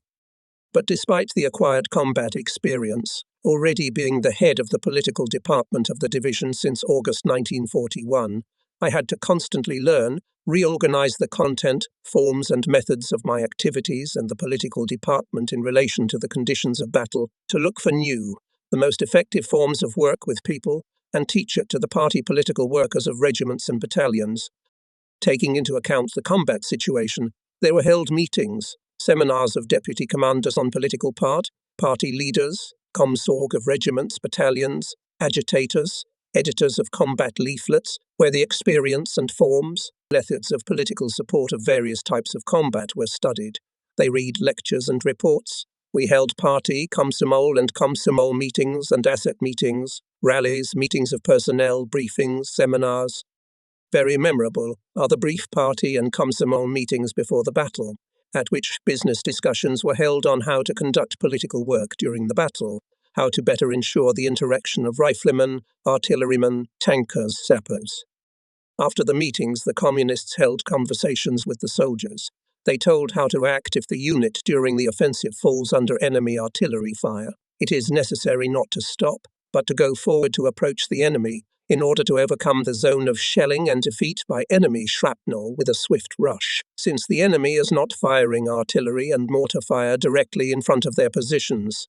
This provides the greatest likelihood of surviving the battle. Movement at the minimum safe distance from the firing shaft of his artillery allows you to get close to the enemy and impose a fight, for which he is not yet ready.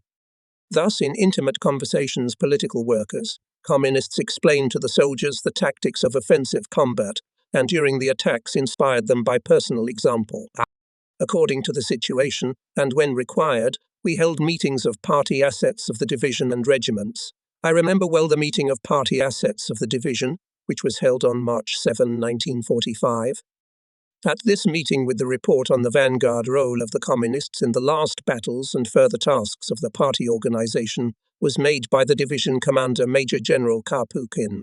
The meeting was attended by 120 communists. Party organizations, said the speaker, have done a lot of work to ensure the performance of Combat Tasks Division, thanks to the political and educational work carried out among the personnel. Soldiers and commanders showed exceptional resilience, reflecting the fierce attacks of enemy tanks and infantry. Communists in the battles showed examples of heroism and courage, inspired the soldiers by their personal. The reporter gave a number of examples of heroism of communists.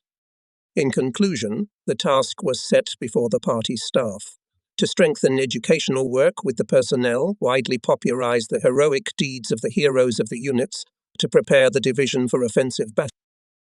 Political workers, party and Komsomol organizations, continued the speaker, need to improve the style of their work, given the fact that we are fighting in the territory of countries that fought on the side of the Nazis. It is necessary for the soldiers to take a differentiated approach to people, to treat the civilian population humanely.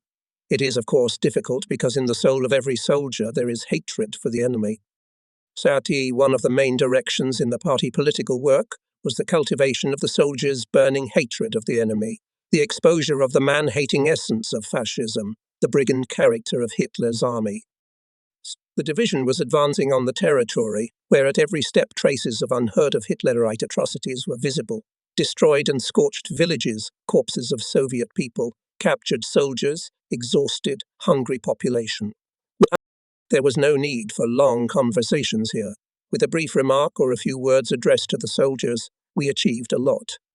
On May 12, 1944, our division newspaper published photos of atrocities and excerpts from letters of eyewitnesses of fascist robbery, bandits tortured citizens, burned engineer Fadi Shakurba.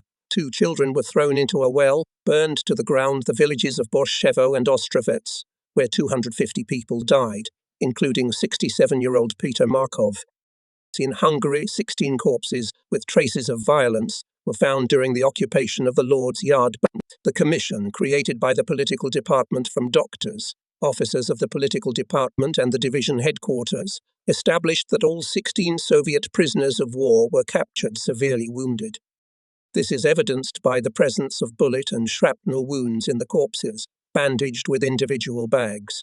It was also established that the fascists, with their inherent sadism, mocked the helpless victims, after which they killed them with point-blank shots in the head with bursting bullets. Only 5 people could be identified, as the faces of the others were disfigured and burned by point-blank shots in the face. All these facts caused in soldiers a burning hatred to fascists. In the next battles they beat and destroyed Hitlerites with triple force. To maintain the offensive spirit, sometimes it was enough a short message about the success of the unit, an example of heroism of soldiers, encouragement or rewarding the fighter. For the effectiveness of party political work in the offensive battle, the most important thing is its continuity. The political department of the division, deputy commanders on the political part of regiments and units did everything to ensure that in each company, battery were party and Komsomol organizations. In the battles fell many communists and Komsomol members. In place of those who dropped out stood up soldiers who distinguished themselves in the battles, burning desire to go into battle as communists and Komsomol members, as well as through the transfer of communists from the rear units in formation. I asked to be accepted into the party. I want to go into battle as a communist, wrote the fighters, wanting to forever link their fate with the party. These words I, the chief of political department, had to read many times, not only when we chased the fascists, successfully attacked, but also in 1941 and 1942. Here are some figures of the growth of the party ranks of the division. In May, 120 people were accepted as party members and candidates. In June, 142. In July, 152. In October, 125 people. In 1940, and May, 126, June of 162, July, 122, October, 115. So every day and month the party ranks grew. All meetings of party bureaus of regiments, and the party commission at the political department on admission to the ranks of the party, as well as the awarding of party and Komsomol tickets, were held on the front line. I would like to say a special word about the communists of the company link, where the foundation of success in battle is laid. Company and battery communists. It is difficult to overestimate their role in combat and in the life of military collectives. They were truly permanent fighters of the front line.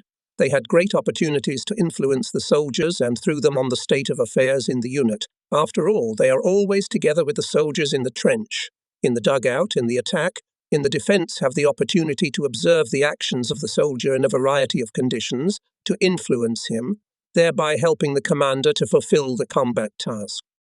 The continuity of party political work was also ensured by the fact that the retired party leaders, Komsorg and deputy commanders on political part were promptly replaced by new ones. For this purpose, before the battle, the political department drew up a plan for the relocation of party political workers.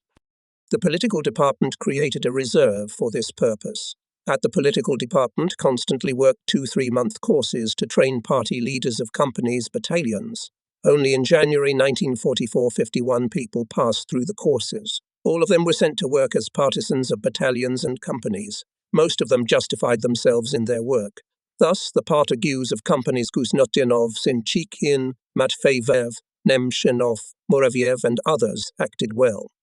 In the offensive battle, political workers, party and Komsomol activists paid great attention to increasing the vigilance of the personnel, especially in the liberated territory. By examples and facts, they explained to the soldiers that in order to undermine the combat effectiveness of the Soviet army, the enemy widely used mines of escape routes, buildings and objects, left poisoned food, wells.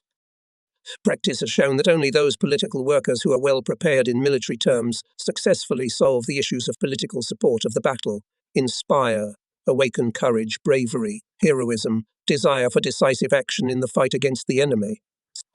Political department, to improve the military qualifications of political officers, organized training deputy commanders for political part.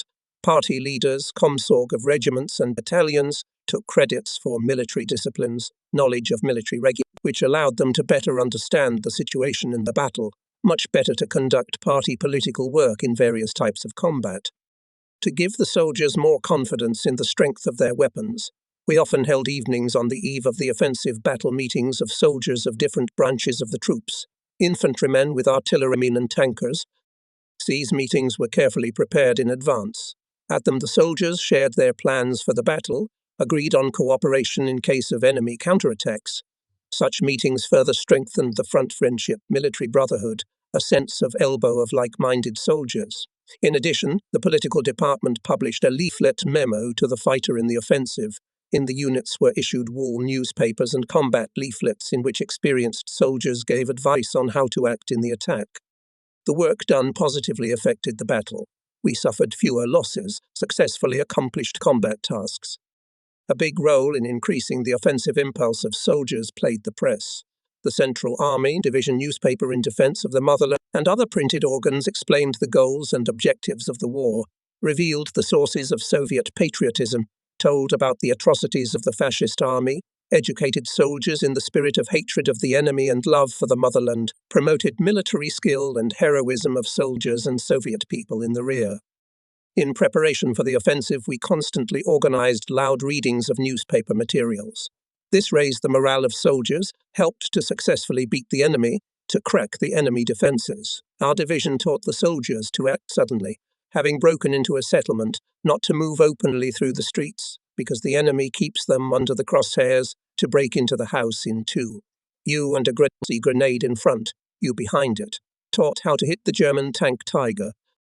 In addition to this issue lightning combat leaflets dedicated to the exploits of individual soldiers.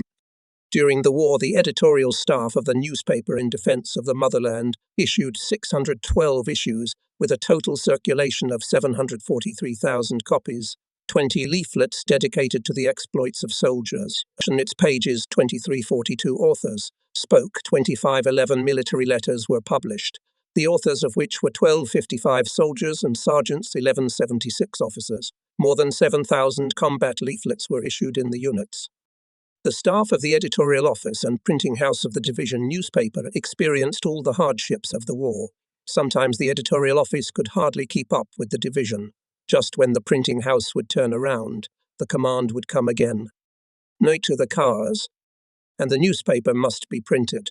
All the soldiers are interested in how the fronts are advancing, what is being done in the homeland, how the Allies are moving with the Second Front. From Kalinin to Prague, the printer Fyodor Alexandrovich travelled from Kalinin to Prague on a 3-tonker or on a steam wagon with his typewriter, and every night a fresh newspaper rustled under his hands. Since the workers of the editorial office and printing house honestly, conscientiously, courageously fulfilled their military and party duty, showed endurance, bravery, not sparing their strength, blood and life. The secretary of the editorial office, political officer Alexei Petrovich Panfilov, literary worker Lieutenant Sergei Kitchap, deputy editor Senior Lieutenant Yerelov were killed in the battles. Some were wounded. All workers of the editorial office and printing house were awarded orders and medals. The editors of the newspaper in defense of the motherland at different times work. Political officer A. Zafirov, a former employee of TASS in the Urals. Major Stepan Nikolaevich Bakarev, former editor of the Kamishlovsky city newspaper. Captain Panteleimon Vasilievich Yurev, an officer of the political department of the army. The secretary of the editorial office till the end of the war was Senior Lieutenant Mikhail Andreevich Sazonov, the chief of the printing house. He was a printer, Petty Officer Fedor Alexandrovich Nestorov. Scribes Private Anatoly Nikolaevich Klimov, Senior Sergeant Boris Vasilievich Belyaev. A great place in the party political work was occupied by cinema. Films were shown in units, subdivisions, often on the front line.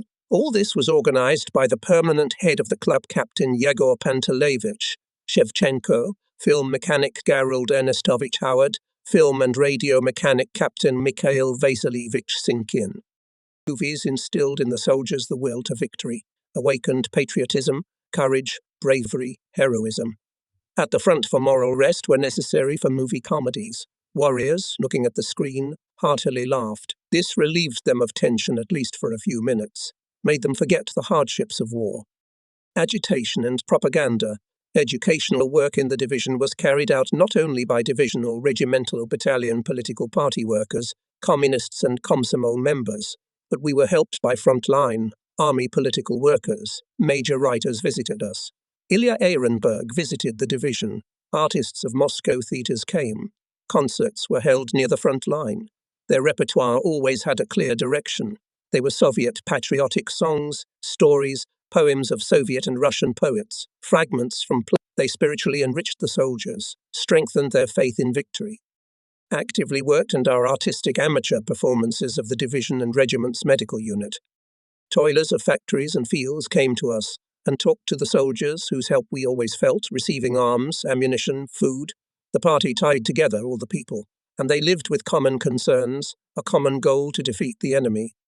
We constantly received letters and gifts from the inhabitants of towns and villages, which the division liberated. State electives of workers and employees of factories, collective farms, educational institutions wrote to us. Soldiers wrote from the front to the rear, the political department of the division.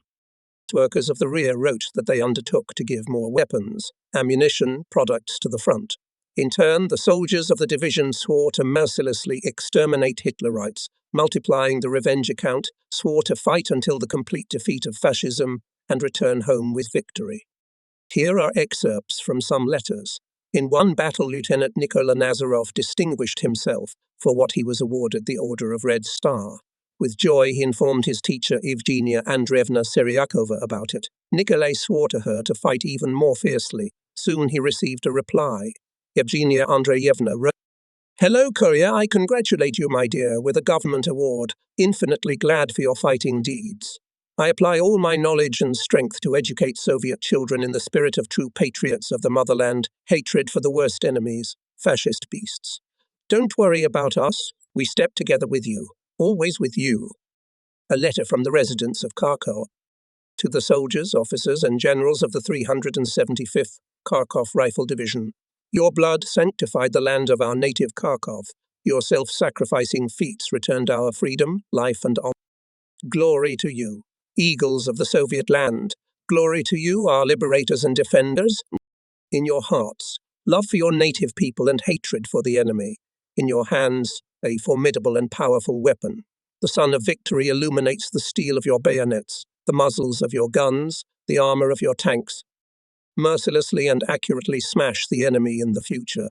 Let the German executioners answer with rivers of their black blood for the innocent blood of the Soviet people tortured by them, for the ruins of our city, for the ashes of our villages. In the history of mankind, there were no executioners more cruel than Hitlerites. It was they who burned our beautiful city. They robbed, took everything they could to their Germany. Factory equipment, streetcar wires, furniture from apartments, valuables of museums. They tortured thousands of Kharkov citizens. They shot, hanged, burnt young men and women in the Gestapo walls. They seized our women and men and took them to Germany as slaves to hard labor. We will give all our strength to help the Red Army. We will spare nothing for the cause of the final defeat of the brutalized fascist hordes. Greetings to fighters and officers from Kharkov girls students. We are writing to you girls students of Kharkov Industrial Technical School of Labor Reserves. We know that your part together with others liberated our Kharkov, in which we now, having all conditions, study and get education. We thank you from the bottom of our hearts. Your exploits inspire us students to excellent studies. We wish you, dear comrades, a speedy victory over the vicious fascism. Be healthy and happy. With a warm Komsomol greeting, Kovalenko Sonia, Nadipkaya Nadezhda, Liberman Maria, and others, 22 signatures in all. The liaison officer Alexander Stenin wrote to his wife in Savdlovsk. Got the opportunity to beat the fascists. I will take revenge on them. I personally saw orphaned children, women crushed by tanks, old men burned alive. I will kill the German rapists, and only with victory I will return home. Stenin stayed true to his oath. He eliminated malfunctions in the apparatus, spliced wires broken by shells under enemy fire, quickly and clearly carried out all orders of the commander. His communications were always in good working order. He crawled several times a day to the places of breaks. In winter his stiffened hands were hard to obey, but he did his job, connected the ends of the wire, provided communication to the commander. Many towns and villages passed the signalman Alexander Stenin with a coil on his shoulders. And how many kilometers passed abroad. His chest was decorated with 3 state awards. In the evening, the letter carrier brought Stenin a letter from the homeland. He read it and thought about it. He remembered his native places, the Urals, all the way through the war. Looking at the map, Sergeant Stenin said, "It's not so far to Berlin. We will definitely reach." He is far from his homeland, but he knows that the road home lies only through Berlin. From the bottom of my heart, I would like to give you, frontline soldiers, a collective farm greeting and tell you about our deeds in the rear. I work as a chairman of a collective farm. Our collective farmers work hard, put all their strength to give the front more agricultural products. In the past year, our collective farm finished bread harvesting, threshing and bread delivery 83 days earlier, sowed over 1,000 hectares of winter crops. Our request to you, dear soldiers, smash the German fascists, these despicable invaders, and return home with victory. I'm proud of you, your military deeds. My son Ivan Lashmanov, who is in your unit and was awarded 2 medals for bravery. I wish everyone new combat successes and military happiness. G.K. Lashmanov, chairman of the collective farm Bolshevik Tetushensky district, Tasa. To the company commander Nikiforov, and his deputy Grashenko received a letter from the parents of the soldier Pantelei Sadovsky. We, the father and mother of Pantelei Petrovich Sadovsky, thank the command for the letter, which describes the feat of our son. We, his parents, wish your entire unit to successfully beat the hated enemy. We wish all fighters to be as strong as hardened steel. Peter Sadovsky, Anna Kalenikova.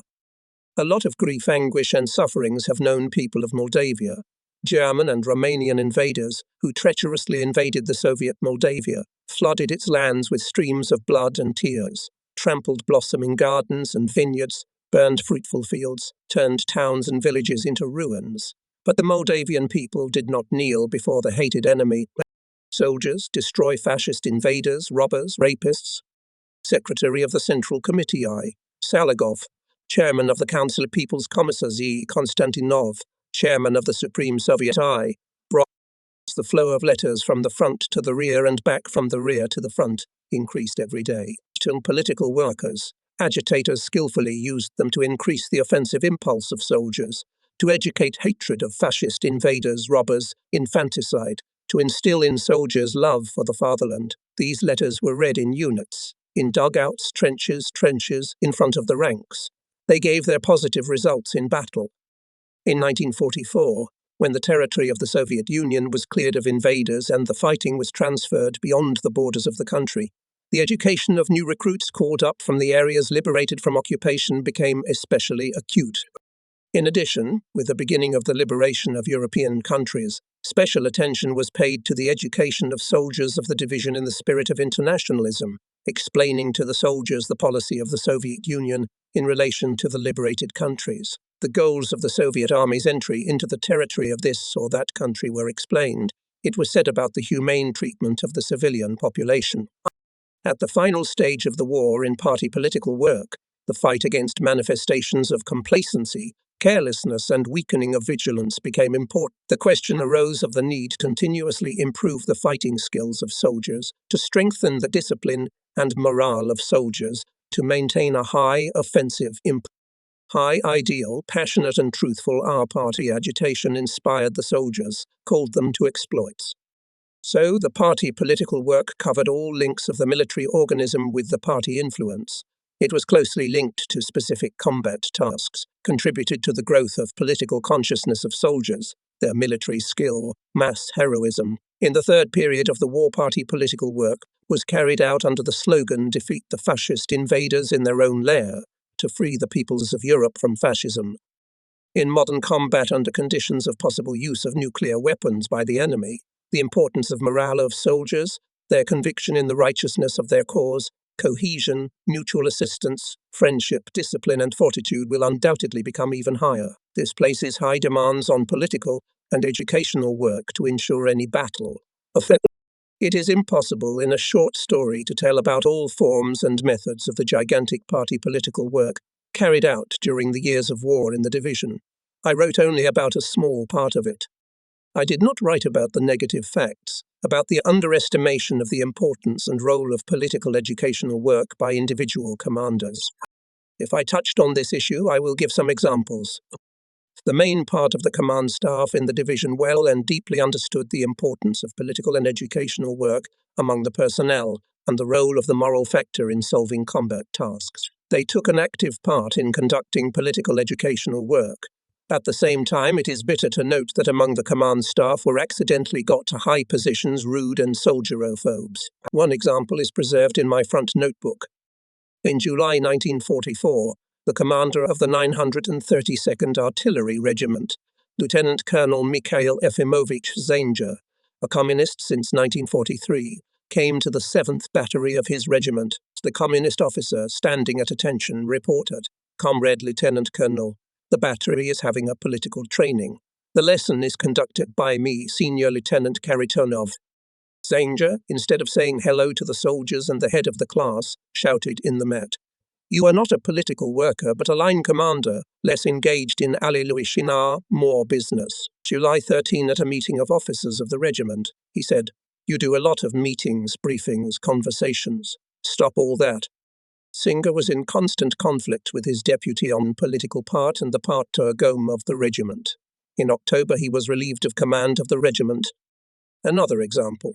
Deputy Commander of the 53rd Army, Major General Tarasov, when he was in the 1,243rd Rifle Regiment, went into the 4th Formation Company. Hunting Commander reported to him, "Comrade Major General, the company is studying the material part of weapons.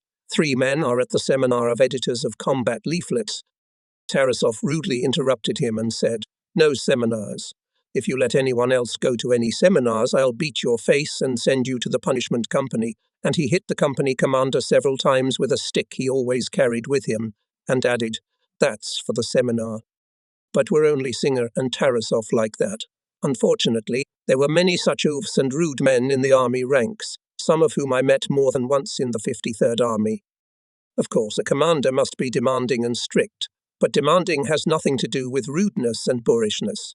Irritation and insulting tone never gave good results. An intelligent, well-mannered commander, chief, will not lose his sense of proportion, will not flaunt his official and personal superiority. He treats his subordinates with respect. When a commander-chief pokes his subordinates, it is humiliating.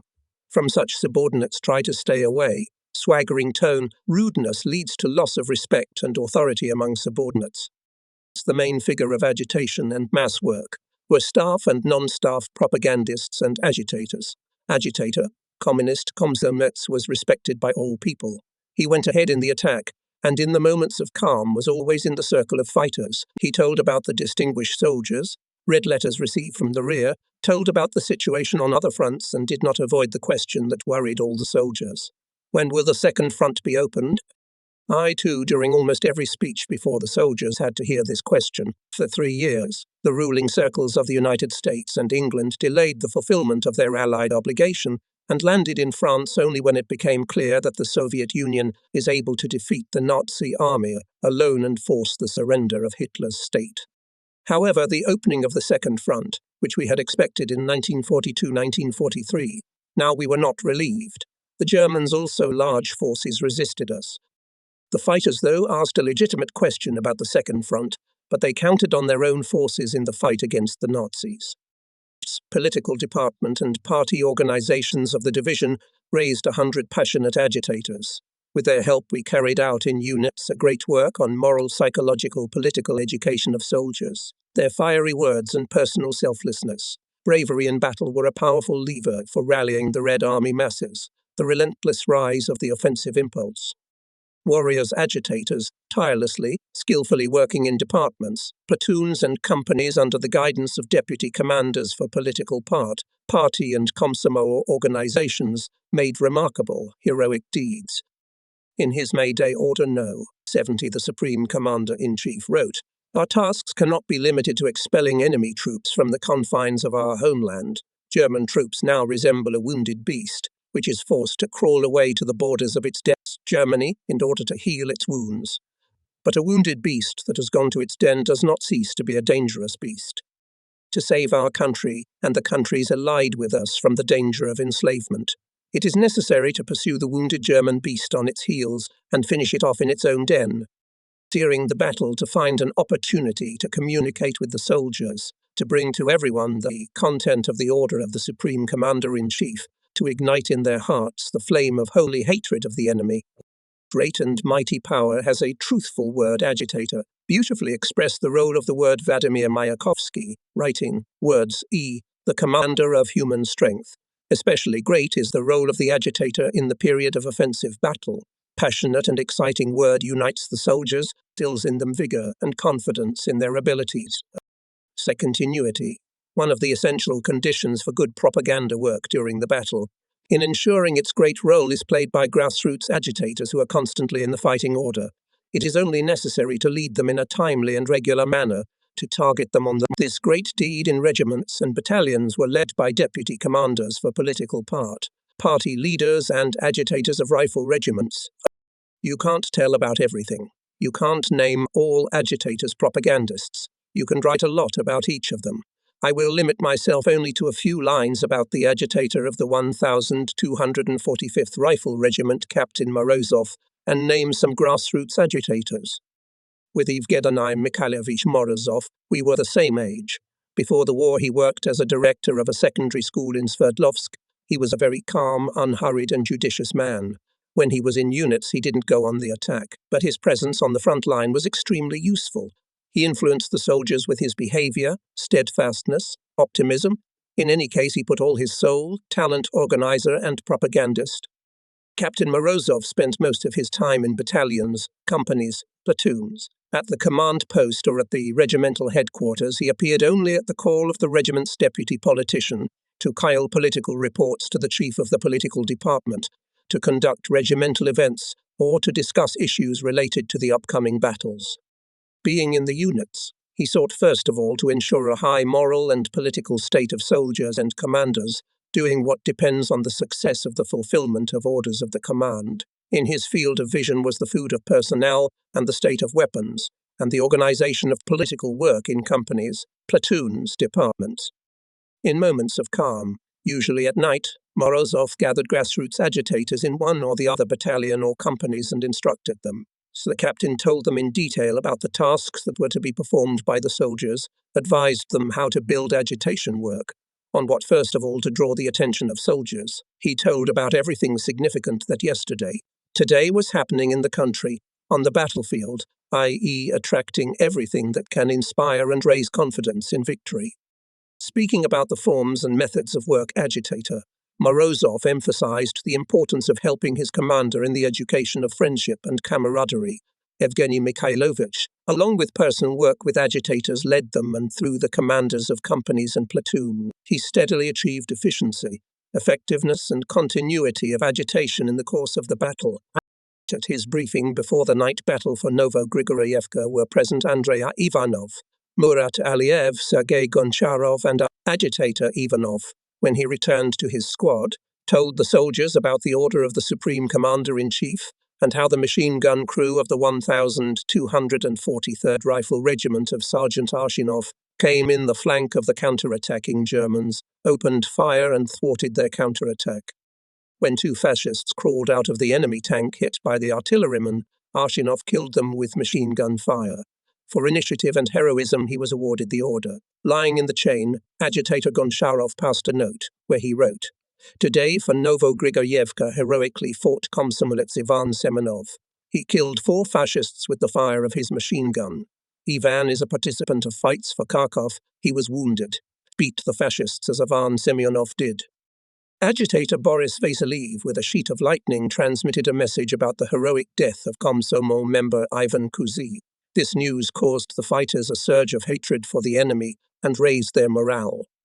Such fly sheets of glory, were often written in the trenches in the moments of a short lull, or on the battlefield by the participants of the battle. Agitators, party leaders, komsorg, political workers. Leaflets in the trenches passed from hand to hand, from fighter to fighter. Each company issued special leaflets on forms, which also told about the glorious feats of soldiers. Despite their brevity, the sheets were very eloquent and briefly and clearly described the feat of this or that soldier. For example, the leaflet reads, "Warrior. Today, armoured fighter Mustafayev performed a fearless feat. Reflecting the Germans' counterattack, he shot down 2 tanks with a rifle and killed 3 fascists. Glory to 3 times awarded armoured gunner Mustafayev, be as brave and fearless in fighting the fascists as Mustafayev." Another leaflet reported, "Today, Red Army man Palchinsky performed a heroic feat. He stealthily approached the fascists' trench, threw grenades at them. Having burst first into the enemy trench, he destroyed 11 Hitlerites. Glory to the brave warrior. Learn from Nalchik how to beat fascists." Agitator Murat Aliyev, before the beginning of the offensive, gathered Uzbek fighters. Read them a leaflet about Palchinsky's feat and said, "Be as brave as Palchinsky. We all love Uzbekistan, our families. The way to Uzbekistan is over there," and pointed westward with his hand. "Through the fire over the corpses of the fascists, we will make our way to our homes, gaining victory."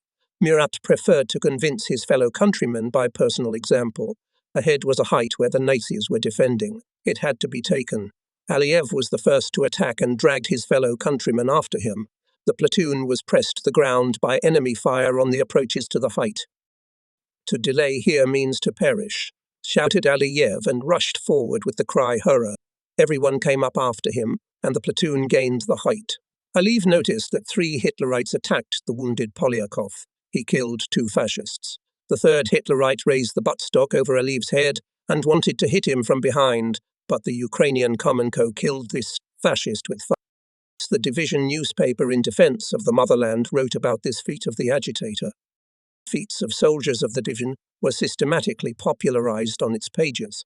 Materials about many heroes were accompanied by special clichés, portraits carved on linoleum. Specialist in this part were Sergeant Samailov and the literary staff of the newspaper Sergeant Kachai. Before the war, he worked at the factory Krumpik in the city of Povarulsk, Svyavesk region. It's about the heroes and their deeds held conversations, rallies. The warriors who distinguished themselves in the battles were thanked before the formation. Letters were sent to their relatives. Orders to award heroes were read out in front of the formation. Notes and posthumous letters found in the pockets of dead soldiers. Letters from the rear about Nazi atrocities. Facts about Hitlerite atrocities in the liberated territories were used in the education of hatred and a sense of revenge against fascists. In the matter of raising the high offensive impulse and mobilization of soldiers to perform combat tasks, played a significant role in the political department club, the head of which was Captain Yegor Shevchenko. Divisional club, in addition to the demonstration of films in regiments and battalions, organized collective listening to radio broadcasts. The club organized concerts where amateur artists popularized the heroes and their exploits through numerous ditties composed by themselves. One of these ditties accidentally survived in my possession. Here it is in a shortened form, although not very perfect in literary terms. But the soldiers loved them. Ditties about our heroes. Let's sit down, boys, at the edge of the forest. Let's have a cigar. Meanwhile, we'll sing our ditties. We'll sing our ditties for fun. The highest military award, awarded to Daniel Pritkov. He gambled without mercy. He beat and maimed the Prussians. How to bring death down on a German. 200 times gave us an example. Our sniper Ivan Nemushin is a great sniper officer. Where Karabayev is with his gun, don't ever be an enemy. In Sumasai's chest, the Order of the Red Star. We're working smart. T. Our fire cuts down the enemy. To Automacher Orlov. Alexei, our honor.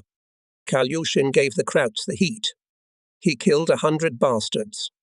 He and Maximko on for their native frontiers. Soldiers often sigh. Narfimov is a guy. When he goes on a reconnaissance mission, he'll bring back a tongue. And for Nikolai Kush, there's no obstacle in battle either. We wish the infantryman a bow full of awards. We are rich in heroes. From the first days and up to now. Our brave Inzhivatov, a wonderful sapper. From Ivan Lashmanov, the fascist had a lot of troubles, tirelessly in the thick of battle. Our famous radio operator. It's become our habit now to gut the German bastard. If you can hit well.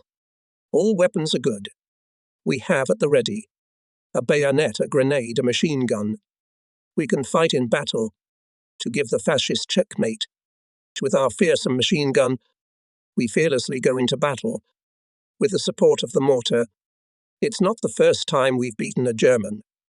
If we're on the firing line, if we stand on the firing line, our field guns, they exist to win.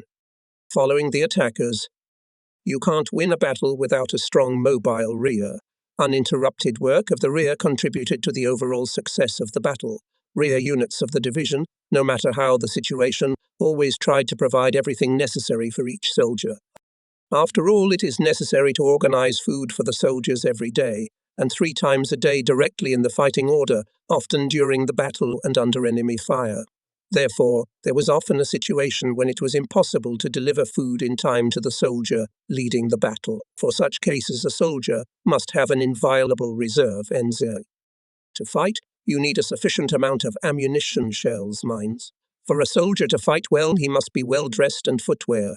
If after a hot battle someone would need to clean his uniform and shoes, it had to be provided. Consequently, each unit should have a workshop for repairing clothing, a shop of a military store. Food, ammunition had to be delivered in time. For this purpose, we needed a serviceable transportation, fuel and lubricants for vehicles, fodder for horses.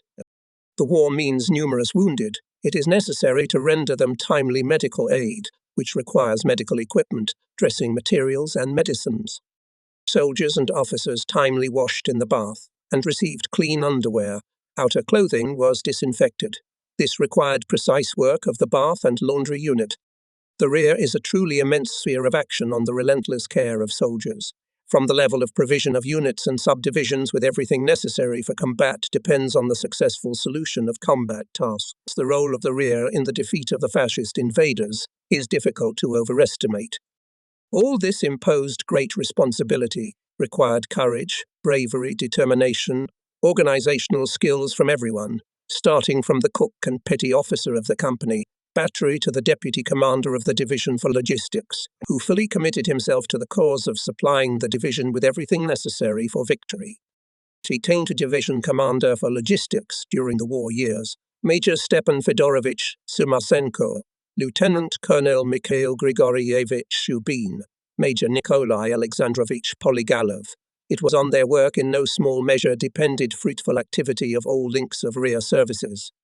The success of the work of rear units was greatly facilitated by constant attention to the issues of logistics, support of the battle on the part of the division commander, commanders of regiments, battalions, all staffs, political department, deputy commanders on political part. Major Mukhamed Akhtamyanovich Akhmetsyanov worked as an instructor of the political department on the rear for almost 3 years.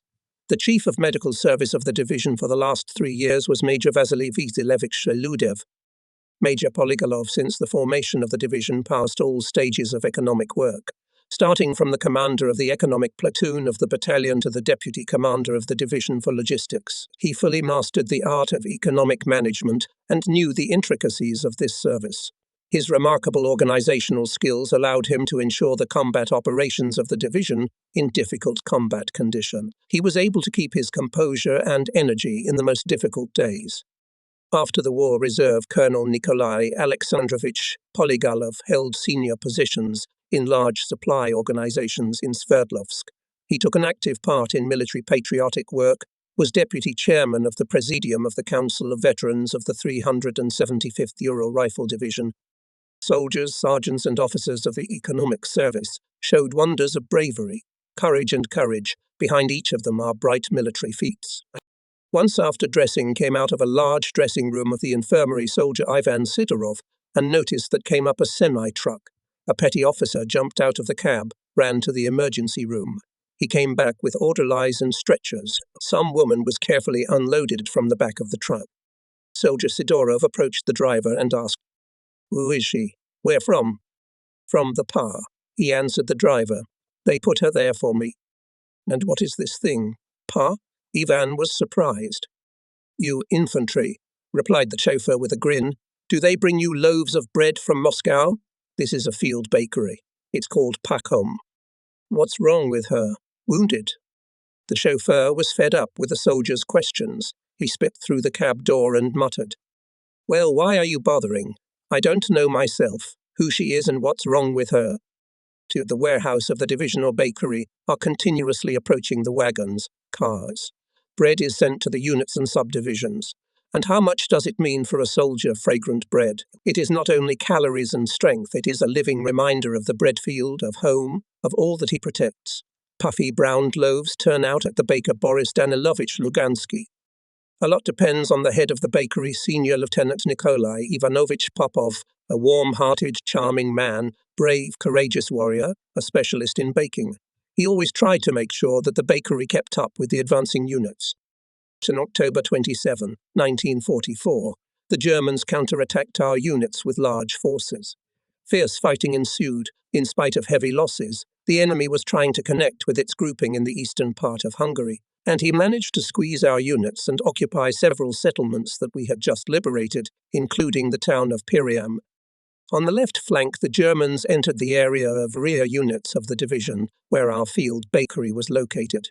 The head of the bakery, Senior Lieutenant Popov, with his bakers and auxiliary fighters, organized together with the retreating unit's defense of the bakery.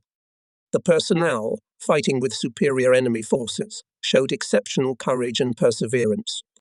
Lieutenant Commander of the 2nd Rifle Company of the 1,243rd Rifle Regiment, Junior Lieutenant Mikhail Grigorievich Lavrenkov from the anti-tank gun hit 2 tanks. Red Army men of the separate fighter anti-tank division Ivan Mifodevich Lutsenko, David Vasilievich Moskolenko, Peter Dmitrievich Zatovsky shot down 1 tank each. A lot of enemy manpower was destroyed.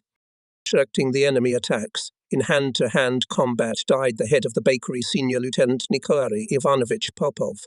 A man of great soul, sensitive to people, a brave warrior, died a brave death for the motherland. He defended the bakery, keeping up with the attackers. At the cost of his own life, some bakers and soldiers also fell.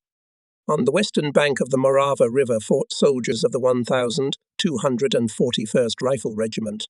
The Germans counterattacked in large forces. The ammunition in the regiment was running out. Ivan Marchenko, a petty officer of the 6th Rifle Company, crossed the river 3 times in one day under the enemy fire and delivered ammunition to the company and hot food, soup, goulash, tea.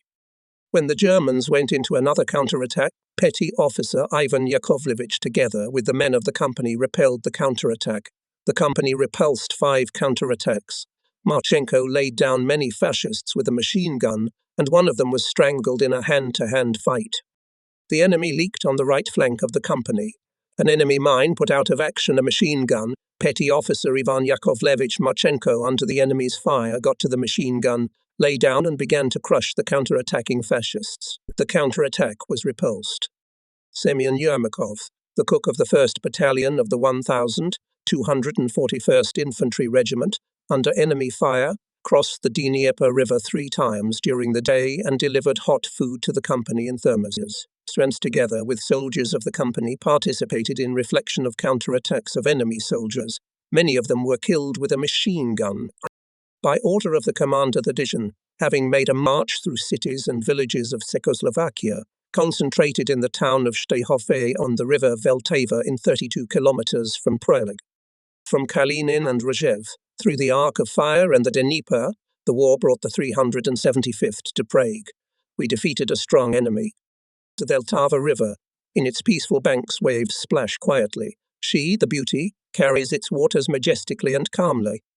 The personnel of the division is resting, sound songs. The soldiers are singing about the dugout, about the nameless height, about the dark night when bullets whistle across the steppe.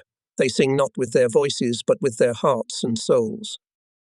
Unsolicited tears glisten in the eyes of former soldiers, because it is difficult, impossible to control their feelings, because the memory leads them to those days when not in the song, but in reality there were 4 steps to death, when only 3 out of 18 guys were left, when days and nights our motherland did not close its eyes to withstand, to defeat the enemy. The soldiers were not ashamed of these tears. One day, Anastasia Pavlovna and I decided to visit Prague to see its sights. Our chauffeur, Sergeant Baskalev, drove us along narrow streets where buildings of different epochs were mixed up, where from any elevated part of the city we could see pointed spires, turrets. We saw that some of them had been damaged during the battle. The city spread out in the valley of the Vltava River with its many bridges. On the left bank, on a hill, stood the 1,000-year-old Hrad, the Prague Kremlin. In the area of the old palaces there were many monuments of antiquity. On the right bank of the Vltava River was the National Theatre. We entered the theatre. We were met by the In Russian he briefly told us about the theatre, took us to a large balcony, from where we could see the main square, the town hall and the monument to Jan Hus, the Czech national hero. Together with the administrator of the theatre we took a picture. We drove along Hiberna Street. On the facade of the People's House there is a bas-relief of Lenin with an inscription in sectioned Russian. Here in January 1912 the Prague Conference of Russian Bolsheviks, led by Lenin, took place. This trip left an indelible, deep impression of Prague. In the photo studio we took pictures to remember. In June, having made more than 800-kilometer march, the division concentrated in the area of the town of Zarets near Lake Balaton. In September 1945, based on the order of the Supreme Commander-in-Chief, among other compounds of the 7th Guards Army, was disbanded and our Ural 375th. The personnel was demobilized. Younger soldiers were transferred to the 81st Guards Rifle Division. The Ural 375th, Kharkov-Bucharest Twice Red Banner Rifle Division, formed in the hard days of September 1941, mainly from the workers of the Sverdlovsk region in the Yalansk military camps near the town of Kamyshlov, passed with heavy fighting 12,000 kilometers, liberated 1,205 villages and hamlets, participated in the liberation of 56 cities, killed more than 100,000 and captured 17,025 soldiers and officers of the enemy, shot down, burned 651, and captured 165 serviceable tanks, shot down 85 and captured 16 serviceable airplanes on the airfields, destroyed 830 guns and mortars, 1805 machine guns, captured 812 and 512 automatic rifles, 805 automobiles and many other military property, weapons, equipment, ammunition. 2 orders of the Red Banner on the banner of the division. The honorary name Kharkov and Bucharest, all regiments were awarded orders testify to the glorious military exploits of the soldiers of the division. 1,241st Bucharest Rifle Regiment, Order of the Red Banner. 1,245th Rifle Regiment, Order of Bogdan Khmelnytsky. 932nd Artillery Regiment, Order of Bogdan Khmelnytsky. For excellent combat actions on taking cities and forcing water obstacles, 18 victory salutes were played in honor of soldiers in Moscow. 19 commendations were announced to the personnel of the division by the Supreme Commander-in-Chief. For heroism, courage and bravery, 28,000 soldiers, sergeants and officers of the division were awarded orders and medals. 9 of them were awarded the title of Hero of the Soviet Union, and 5 became full Cavaliers of the Order of Glory. The glorious combat path of the Ural Division is a living and vivid example of selfless love and devotion of the soldiers of the division to our beloved motherland, the Soviet people, the government, and the great cause of building a bright future of the fatherland. Many battle friends were missing in our ranks. They laid down their heads on the battlefields for the freedom and independence of the motherland, for the happiness of future generations. The memory of them will forever remain in the hearts of fellow soldiers and all Soviet people. Their names are now carried by streets and schools in different cities of the former Soviet Union. The feat of these heroes will forever remind us of the price at which the Soviet people achieved victory and a free life for the younger generation. That is perhaps all for today. But even now my ears hear the whistle of bullets and bursts of shells and mines, the roar of engines, groans and cries of the wounded. My dear young fighting friends, their young faces stand before my eyes. How many of them I found at the front, and how many I lost in battles, but I will never forget them. The victory banner is soaked in the blood of all the fallen and the living. The eternal flame on Red Square in Moscow bears the brief flashes of all soldiers' lives. For 18 days and nights the soldiers, having made a truly immortal feat, went through many fierce battles and battles to the joyful day of May 9, 1945. Victory was won by our people at the cost of huge sacrifices, deprivations, at the cost of incredible tension of all the forces of the working class, collective farm peasantry, and intelligentsia. The war was the largest armed intervention of the striking forces of world imperialism, one of the most severe trials our motherland has ever experienced. In this war, the fate of mankind was decided. After all, the world could be thrown back to the era of barbarism and the triumph of brute force, for fascism carried with it the terrible ideas of enslavement, the superiority of one people over all others, the idea of exterminating or turning people of other nationalities into the working cattle of the German masters. And if this did not happen, it is the greatest merit of the Soviet people and its armed forces. The Soviet Union was the main force in the defeat of fascism. The Soviet army defended the freedom and independence of the motherland, delivered the peoples of Europe from fascist slavery. The Communist Party was the leader, organizer, and commander of the masses. The personal example, the fiery word of the communists raised people to attacks and labor feats, led to victory. I would like to finish the narration about the exploits of the soldiers of the Ural Division with poems written at the front. Maybe one of the composers will write music to them. You were born in the mountains of the Urals. Here in a pine forest by the river, shield and sword were forged for you. Bastions of the country, men. Having equipped you, they led you out to stand in the way of the evil foe. And your regiments were on time to help the capital. Same. 375th. Your turn has come. 375th. Forward. Let's go. Forward. You also made it to Kalinin. You went through the swamps at Dyje, and at Kursk, when it boiled over, you were among the first there too. And then there was Kharkov and Dnieper. Bucharest remembers your prowess. The Carpathian ranges did not let you in. You took them in a deadly battle. Saying to a Cheran, 375. Your turn has come. 375th. Let's go. Let's go. Forward. You've conquered the Golden Prague, where the Nazis stood in a wall, and over it Soviet flags flew brightly in the victorious spring. You were there in time to help. How proud the country was of you. On the banners of the regiments rang out your battle orders. Chorus. 375th. Your turn has come. 375th. Forward. Let's go. Forward. How can the Urals not be proud of you? How can the Urals not love you? You're the infantry, the queen of war. You managed to win the victory. All your fighting regiments. All your fighting regiments. No, it's not in vain that they're steel, stray bayonets. They're steel, stray bayonets. Sessions. 375th. Your turn is over. 375th. We'll never die. The years are flying fast and inexorably, like clouds. They bring snow or rain, then they open the sky and let the sun shine. Is it possible to stop the rapid running of months, years, decades? Time cannot be held back. Only memory stops seconds and moments, turning them into eternity. Yes, we are far away from the war, but it is still following us. How many bitter tears are shed by soldiers' widows and mothers, sons and daughters? Grandsons and great-grandsons of soldiers who did not return from the war are crying. They are looking for the graves of their fathers and grandfathers. They want to learn about how their loved ones died. They want to preserve their names, their deeds, their images.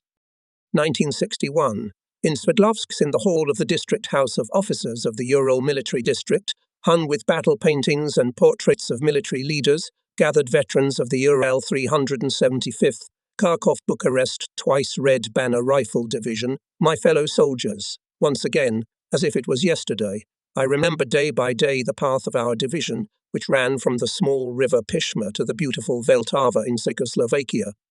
Memories, memories. Each one has his own, and all together. Common. About life and death in the war, about attacks, hand-to-hand combat, about those who were near and those who are gone today. Here, under the portrait of Marshal Voroshilov, are two former soldiers, retired Major Alexander Glazerin, propagandist of the 1245th Rifle Regiment, and Vladimir Kershanin, former commander of the Mortar Company, reserve cap. They are remembering something. Probably about that battle, when under the fire of enemy machine guns infantry lay down, and communist Glazerin rose and with the cry forward, "Hurrah!" for the motherland, rushed to the enemy trenches. After him the soldiers rose, and in a fierce fight overturned the enemy and cleared the village of Bukontovo. In the last seconds, when the enemy had already left the village, enemy machine gun fire severely wounded Alexander Nikolaevich. In several hospitals, doctors fought for his life, and today he came here with difficulty, leaning on a stick to meet his comrades in arms. And maybe they remember about that combat episode, when the positions of the Mortar Company burst into the counter-attacking enemy soldiers, and mortar men in hand-to-hand combat. They were exterminated. The former commander of the Mortar Company, now honorary railway captain of the reserve Kershanin, whose tunic sparkles with orders and medals, including the post-war Order of Lenin, personally killed 3 and one of them strangled with his hands. Kershanin did not know, could not know and could not even assume that day, that having passed along the fiery roads to victory, he would stay alive and in many years would come here to meet his fellow soldiers. At this meeting we created a council of veterans of the division and elected its presidium. I was elected chairman of the presidium. The veterans decided to do their best to immortalize the memory of their comrades in arms killed in battle. The Presidium of the Division Council established contact with more than 400 former soldiers of the division, received from them filled-out questionnaires, which are now kept in the Museum of the Ural Military District, helped to create groups of fellow soldiers in other cities of the Sverdlovsk region, in Moscow and Kharkov. The veterans did not stay away from life. Many worked, and some were awarded orders for their peaceful labor. Vasily Alexeyevich Orlov, the former paramedic of the 932nd Artillery Regiment, graduated from Kiev Medical Institute after the war, worked in the city of Bryansk as head doctor of a polyclinic until his retirement, was awarded the Order of October Revolution, honored doctor of the RSFSR, and continues to work. See Colonel of Medical Service Vitaly Ivanovich Muratov worked for many years as head of the medical unit of the Kiev District Military Hospital. Now retired, taking into account his age, continues to work there as head of the department. He was awarded the Order of the Red Star and the badge Excellent Healthcare, honored doctor of the Ukrainian SESA. Former company commander Lieutenant Nikolai Andreevich Safronov, candidate of philosophical sciences, worked as head of the department at the Belarusian Polytechnic Institute. Many veterans actively worked and work on a voluntary basis, conduct a great military patriotic work among young people at enterprises, institutes, colleges, among soldiers, conduct lessons of courage in schools, meeting with young people. Veterans try to make them understand and feel how honorable it is to be a defender of the fatherland, so that they do not forget about the heroic military work of their fathers and grandfathers who defended the independence of the motherland, so that they not only keep the military traditions, but also multiply with their labor what was won in battles. For good work on military patriotic education of youth, more than 100 veterans of the division, working and living only in Sverdlovsk, were awarded the Medal for Valorous Labor in commemoration of the 100th anniversary of Lenin's birth. Among them are Fyodor Alexeyevich Medvedev, Semyon Ivanovich Lutsenko, Anastasia Pavlovna Inutdinova, Antonina Alexeyevna Shikova, Alexey Ivanovich Nikonov, and many others. Several dozens of veterans were awarded certificates of merit and badge of honor of the CV, but it is impossible to enumerate all of them.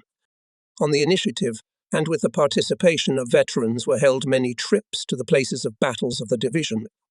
In 1969, we made a trip by bus under the direction of the director of the local history museum, Alexander Balichugov. I was his deputy. We visited the cities of Kalinin, Staritsa, Ryshev, Belgorod, Stalingrad, villages where the division fought bloody battles. We visited the bank of the Volga near Kalinin, from where, having forced the Volga on December 16, 1941, the division began to storm the quarters of the city of Kalinin, then drove the invaders to the west. We also visited other blood-soaked frontiers near Staritsa and Ryshev. Here I would like to quote some excerpts from the documents of the Military Council of the 30th Army, in which the division fought. The 30th Army was commanded by hero of the Soviet Union Major General Lelushenko. In the material written to the Military Council of the Kalinin Front to consider the submission of the 375th Infantry Division for the title of Guards Division. It's in December 13, 1941 to April 25, 1942. The division with a fight repulsed the enemy and liberated 258 settlements. The enemy was damaged. 1870 fascists were killed, 92 people were taken prisoner. The headquarters of the infantry division and 2 infantry regiments were destroyed.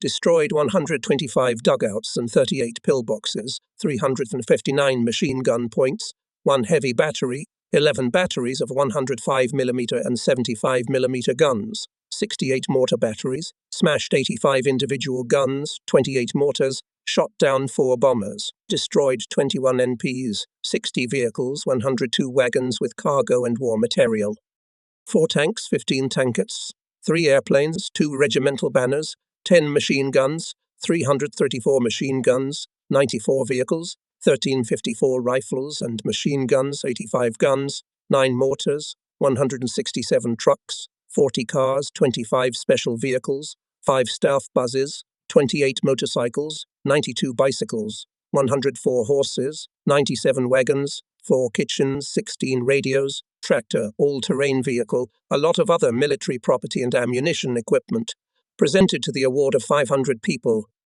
Say division throughout its combat operations constituted, as a rule, a strike group of the army, due to which the division's units, having the task of breaking through the enemy's defences, as well as cutting off his escape routes. In most cases, the main forces made a frontal strike on the enemy's resistance nodes, at the same time throwing individual units into the rear of the enemy by bypassing him from the flanks.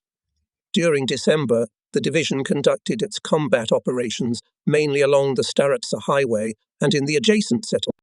Entering the battle on December 16, 1941, the division, which had no combat experience, marked the first day of its offensive by decisively overcoming the fierce resistance of the enemy and defeated him. During the first 2 days of fighting, the division successfully forced the Volga River near the city of Kalinin, repulsed the enemy settlements.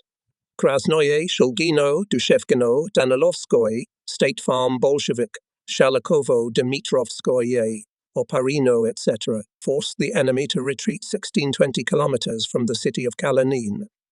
The order of May 8, 1942 says, the 375th Infantry Division, acting as part of the 30th Army, in the fight against the German invaders showed exceptional courage and heroism.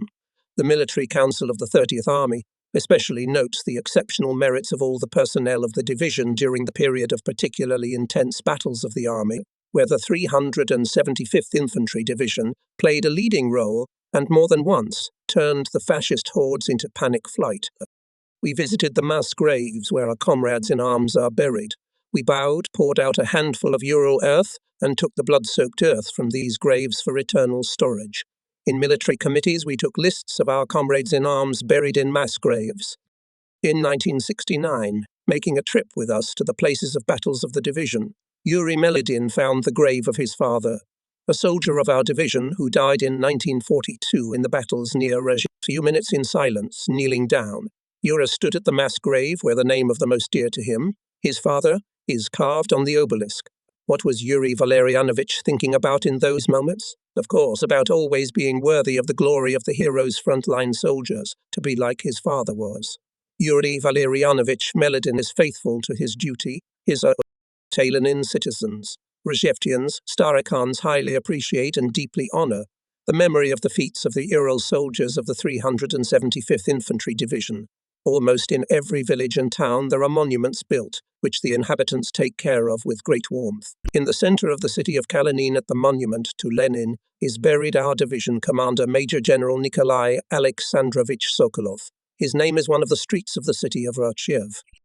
On the central square of Staritsa, on the obelisk, the names of the regiment commanders Evgeny Fedosevich Rumyantsev and Serafim Vladimirovich Chernovsky are written in gold letters. One of the streets of the city is named after Chernovsky. In many schools, in all military commissaries there are rooms, corners, stands of military glory of soldiers Uralians. In military commissaries there were lists of buried in mass graves. For a long time we stood on heroic frontiers, at dear to us graves of fellow soldiers. It was hard to leave at once. Too many memories came flooding back. Front days, nights, trenches, pillboxes, trenches. Our century was shorter than a bayonet. Love for the motherland was the longest of all roads. On the former front line of defense of the division near Belgorod dug up hand and machine guns, rifles, cartridges, casings, helmets. These relics are now in the Sverdlovsk Museum of Local Law and in the Military History Museum of the Ural Military District. The Sverdlovsk Palace of Pioneers and GP2 No. 66 organized several trips, several times a month, on the initiative and under the guidance of the head of the Kharkov group of fellow soldiers, former Chief of Intelligence Division, retired Major Isaac Lovich Tulchinsky. Young people and school children organized trips to the Kursk Bulge. Many schools, boarding schools, universities of Sverdlovsk and the region organized hikes with the participation of veterans of the division. Such trips to memorable places and emotional, colorful stories of the participants of the campaign on their return, as well as the memories of veterans in front of school children, young workers, students were like dry brushwood thrown into the fire of memory. All this helped to understand, feel more deeply the greatness of the feat at the front and called for the feat at the labor front. The brought exhibits, enriched museums and rooms of military glory were widely used in military patriotic work. They gave an opportunity to feel the connection of time and generations. This is what boys lack today. In the Military Historical Museum of the Ural Military District and in the Kharkov Garrison House of Officers, as well as in the Museum of the History of the Korsun-Shevchenko Battle, in the Museum of the Patriotic War in Kiev, special sections dedicated to the exploits of soldiers of the 375th Infantry Division have been created. In Yelani, the place where the division was formed, at the entrance to the Garrison Club installed a memorial plaque. In the museum of the club widely covered the feet of the soldiers of the division. In the Palace of Pioneers was a room with stands dedicated to the feats of the soldiers of the 375th Infantry Division. School museums, rooms of military glory, corners, stands dedicated to the feats of arms of soldiers of the division, were created with the active participation of veterans of the division, not only in the city of Sverdlovsk, but also in towns and villages, military committees of the Sverdlovsk region, as well as in Kharkov, Belgorod, Poltava, Kursk, Ryshev, Staritsa, and in towns, villages liberated by the division in the country. There were more than 150 of them, which only we knew, with whom we had contact. A very large museum, occupying several rooms and a corridor of the second floor, was located in the 136th School, named after the commander of the 375th Rifle Division, hero of the Soviet Union Peter Dmitrievich Kovurenko. Here each class studied combat records of individual units and subdivisions, corresponded with veterans of the division. Veterans from all corners of the former Soviet Union came here every year to celebrate the day of Kharkov liberation, Victory Day. Interesting is the museum at the club The Way of Fathers in School, No. 10 of Serov. School children corresponded with veterans of the division, museums of Czechoslovakia, Romania. In the museum there were lessons of courage, specially prepared excursions by guides of senior classes. Museum activists visited the museums of the division in the city of Sverdlovsk. A good museum of military glory of the division in the city of Belgorod in the 19th School and in many other towns and villages liberated by the division. However, all this is in the past. With bitterness, we have to note that the titanic work of veterans of the division, a huge number of teachers, students, trackers to create museums, Rooms of military glory with the beginning of perestroika in the country went in vain. Military patriotic educational work among young people and schoolchildren was curtailed. Elementary military training was removed from the curricula of schools. Military instructors were dismissed. Museums and rooms of military glory, centers of patriotic education, were closed. With great effort, the decorated stands were thrown away. The collected exhibits were scattered, thrown into the garbage. Meetings of young people, schoolchildren with veterans, were stopped. It is regrettable, but out of more than 100 museums dedicated to the exploits of soldiers of the Ural Division, only the 21st Secondary School and Vocational School No. 66 remained in Yekaterinburg. In the 21st Secondary School, there is a room of military glory of soldiers of the 375th Rifle Division, created by the efforts of teachers, pupils, especially by the efforts of the teacher Nadezhda Dmitrievna Sharmaya and the veteran of the division Alexei Fedorovich Medvedev. Decorated stands, documents, photos of veterans and exhibits reflect the heroic deeds of soldiers and the combat path of the division. The albums contain letters and memories of the division soldiers. Excursions are conducted in the room. Specially trained guides are allocated. A good museum in Yekaterinburg Vocational School, No. 66, the work of which is controlled by the director of the school Gennady Kudin and his deputy for educational work, Vyacheslav Serebryakov.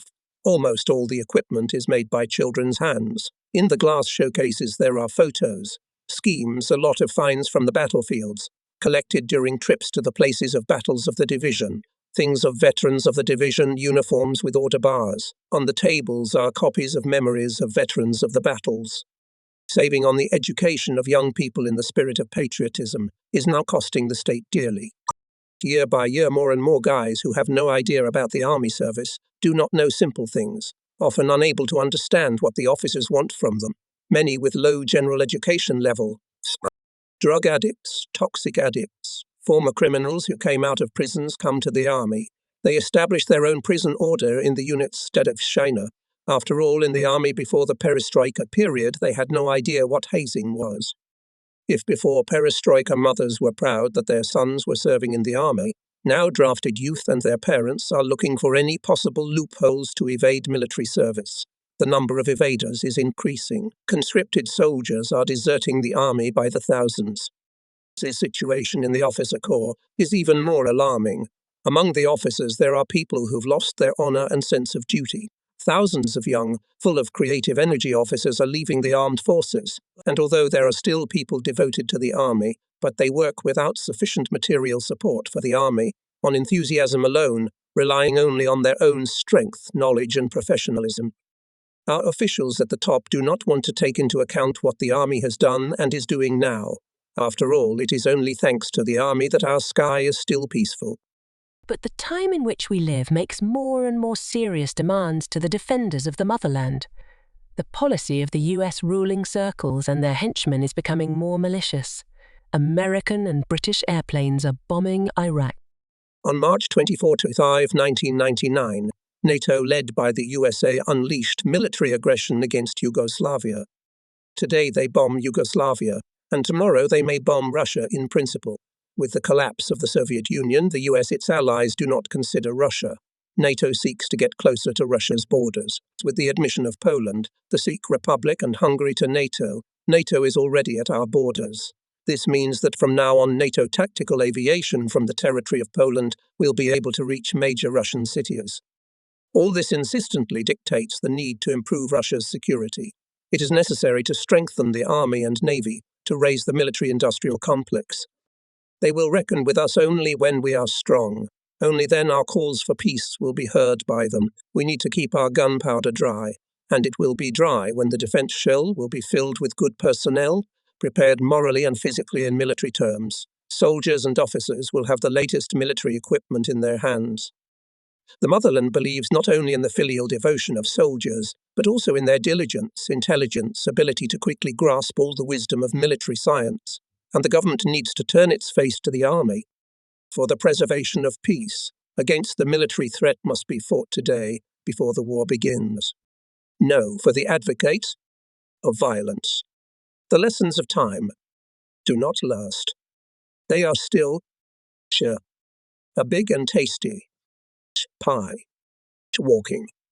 In the distance, they're looking at that pie, and with Frank, with lust. They wonder, what's in it? May the great victory of the Soviet Union in the Patriotic War be a warning to all those who think of a new war.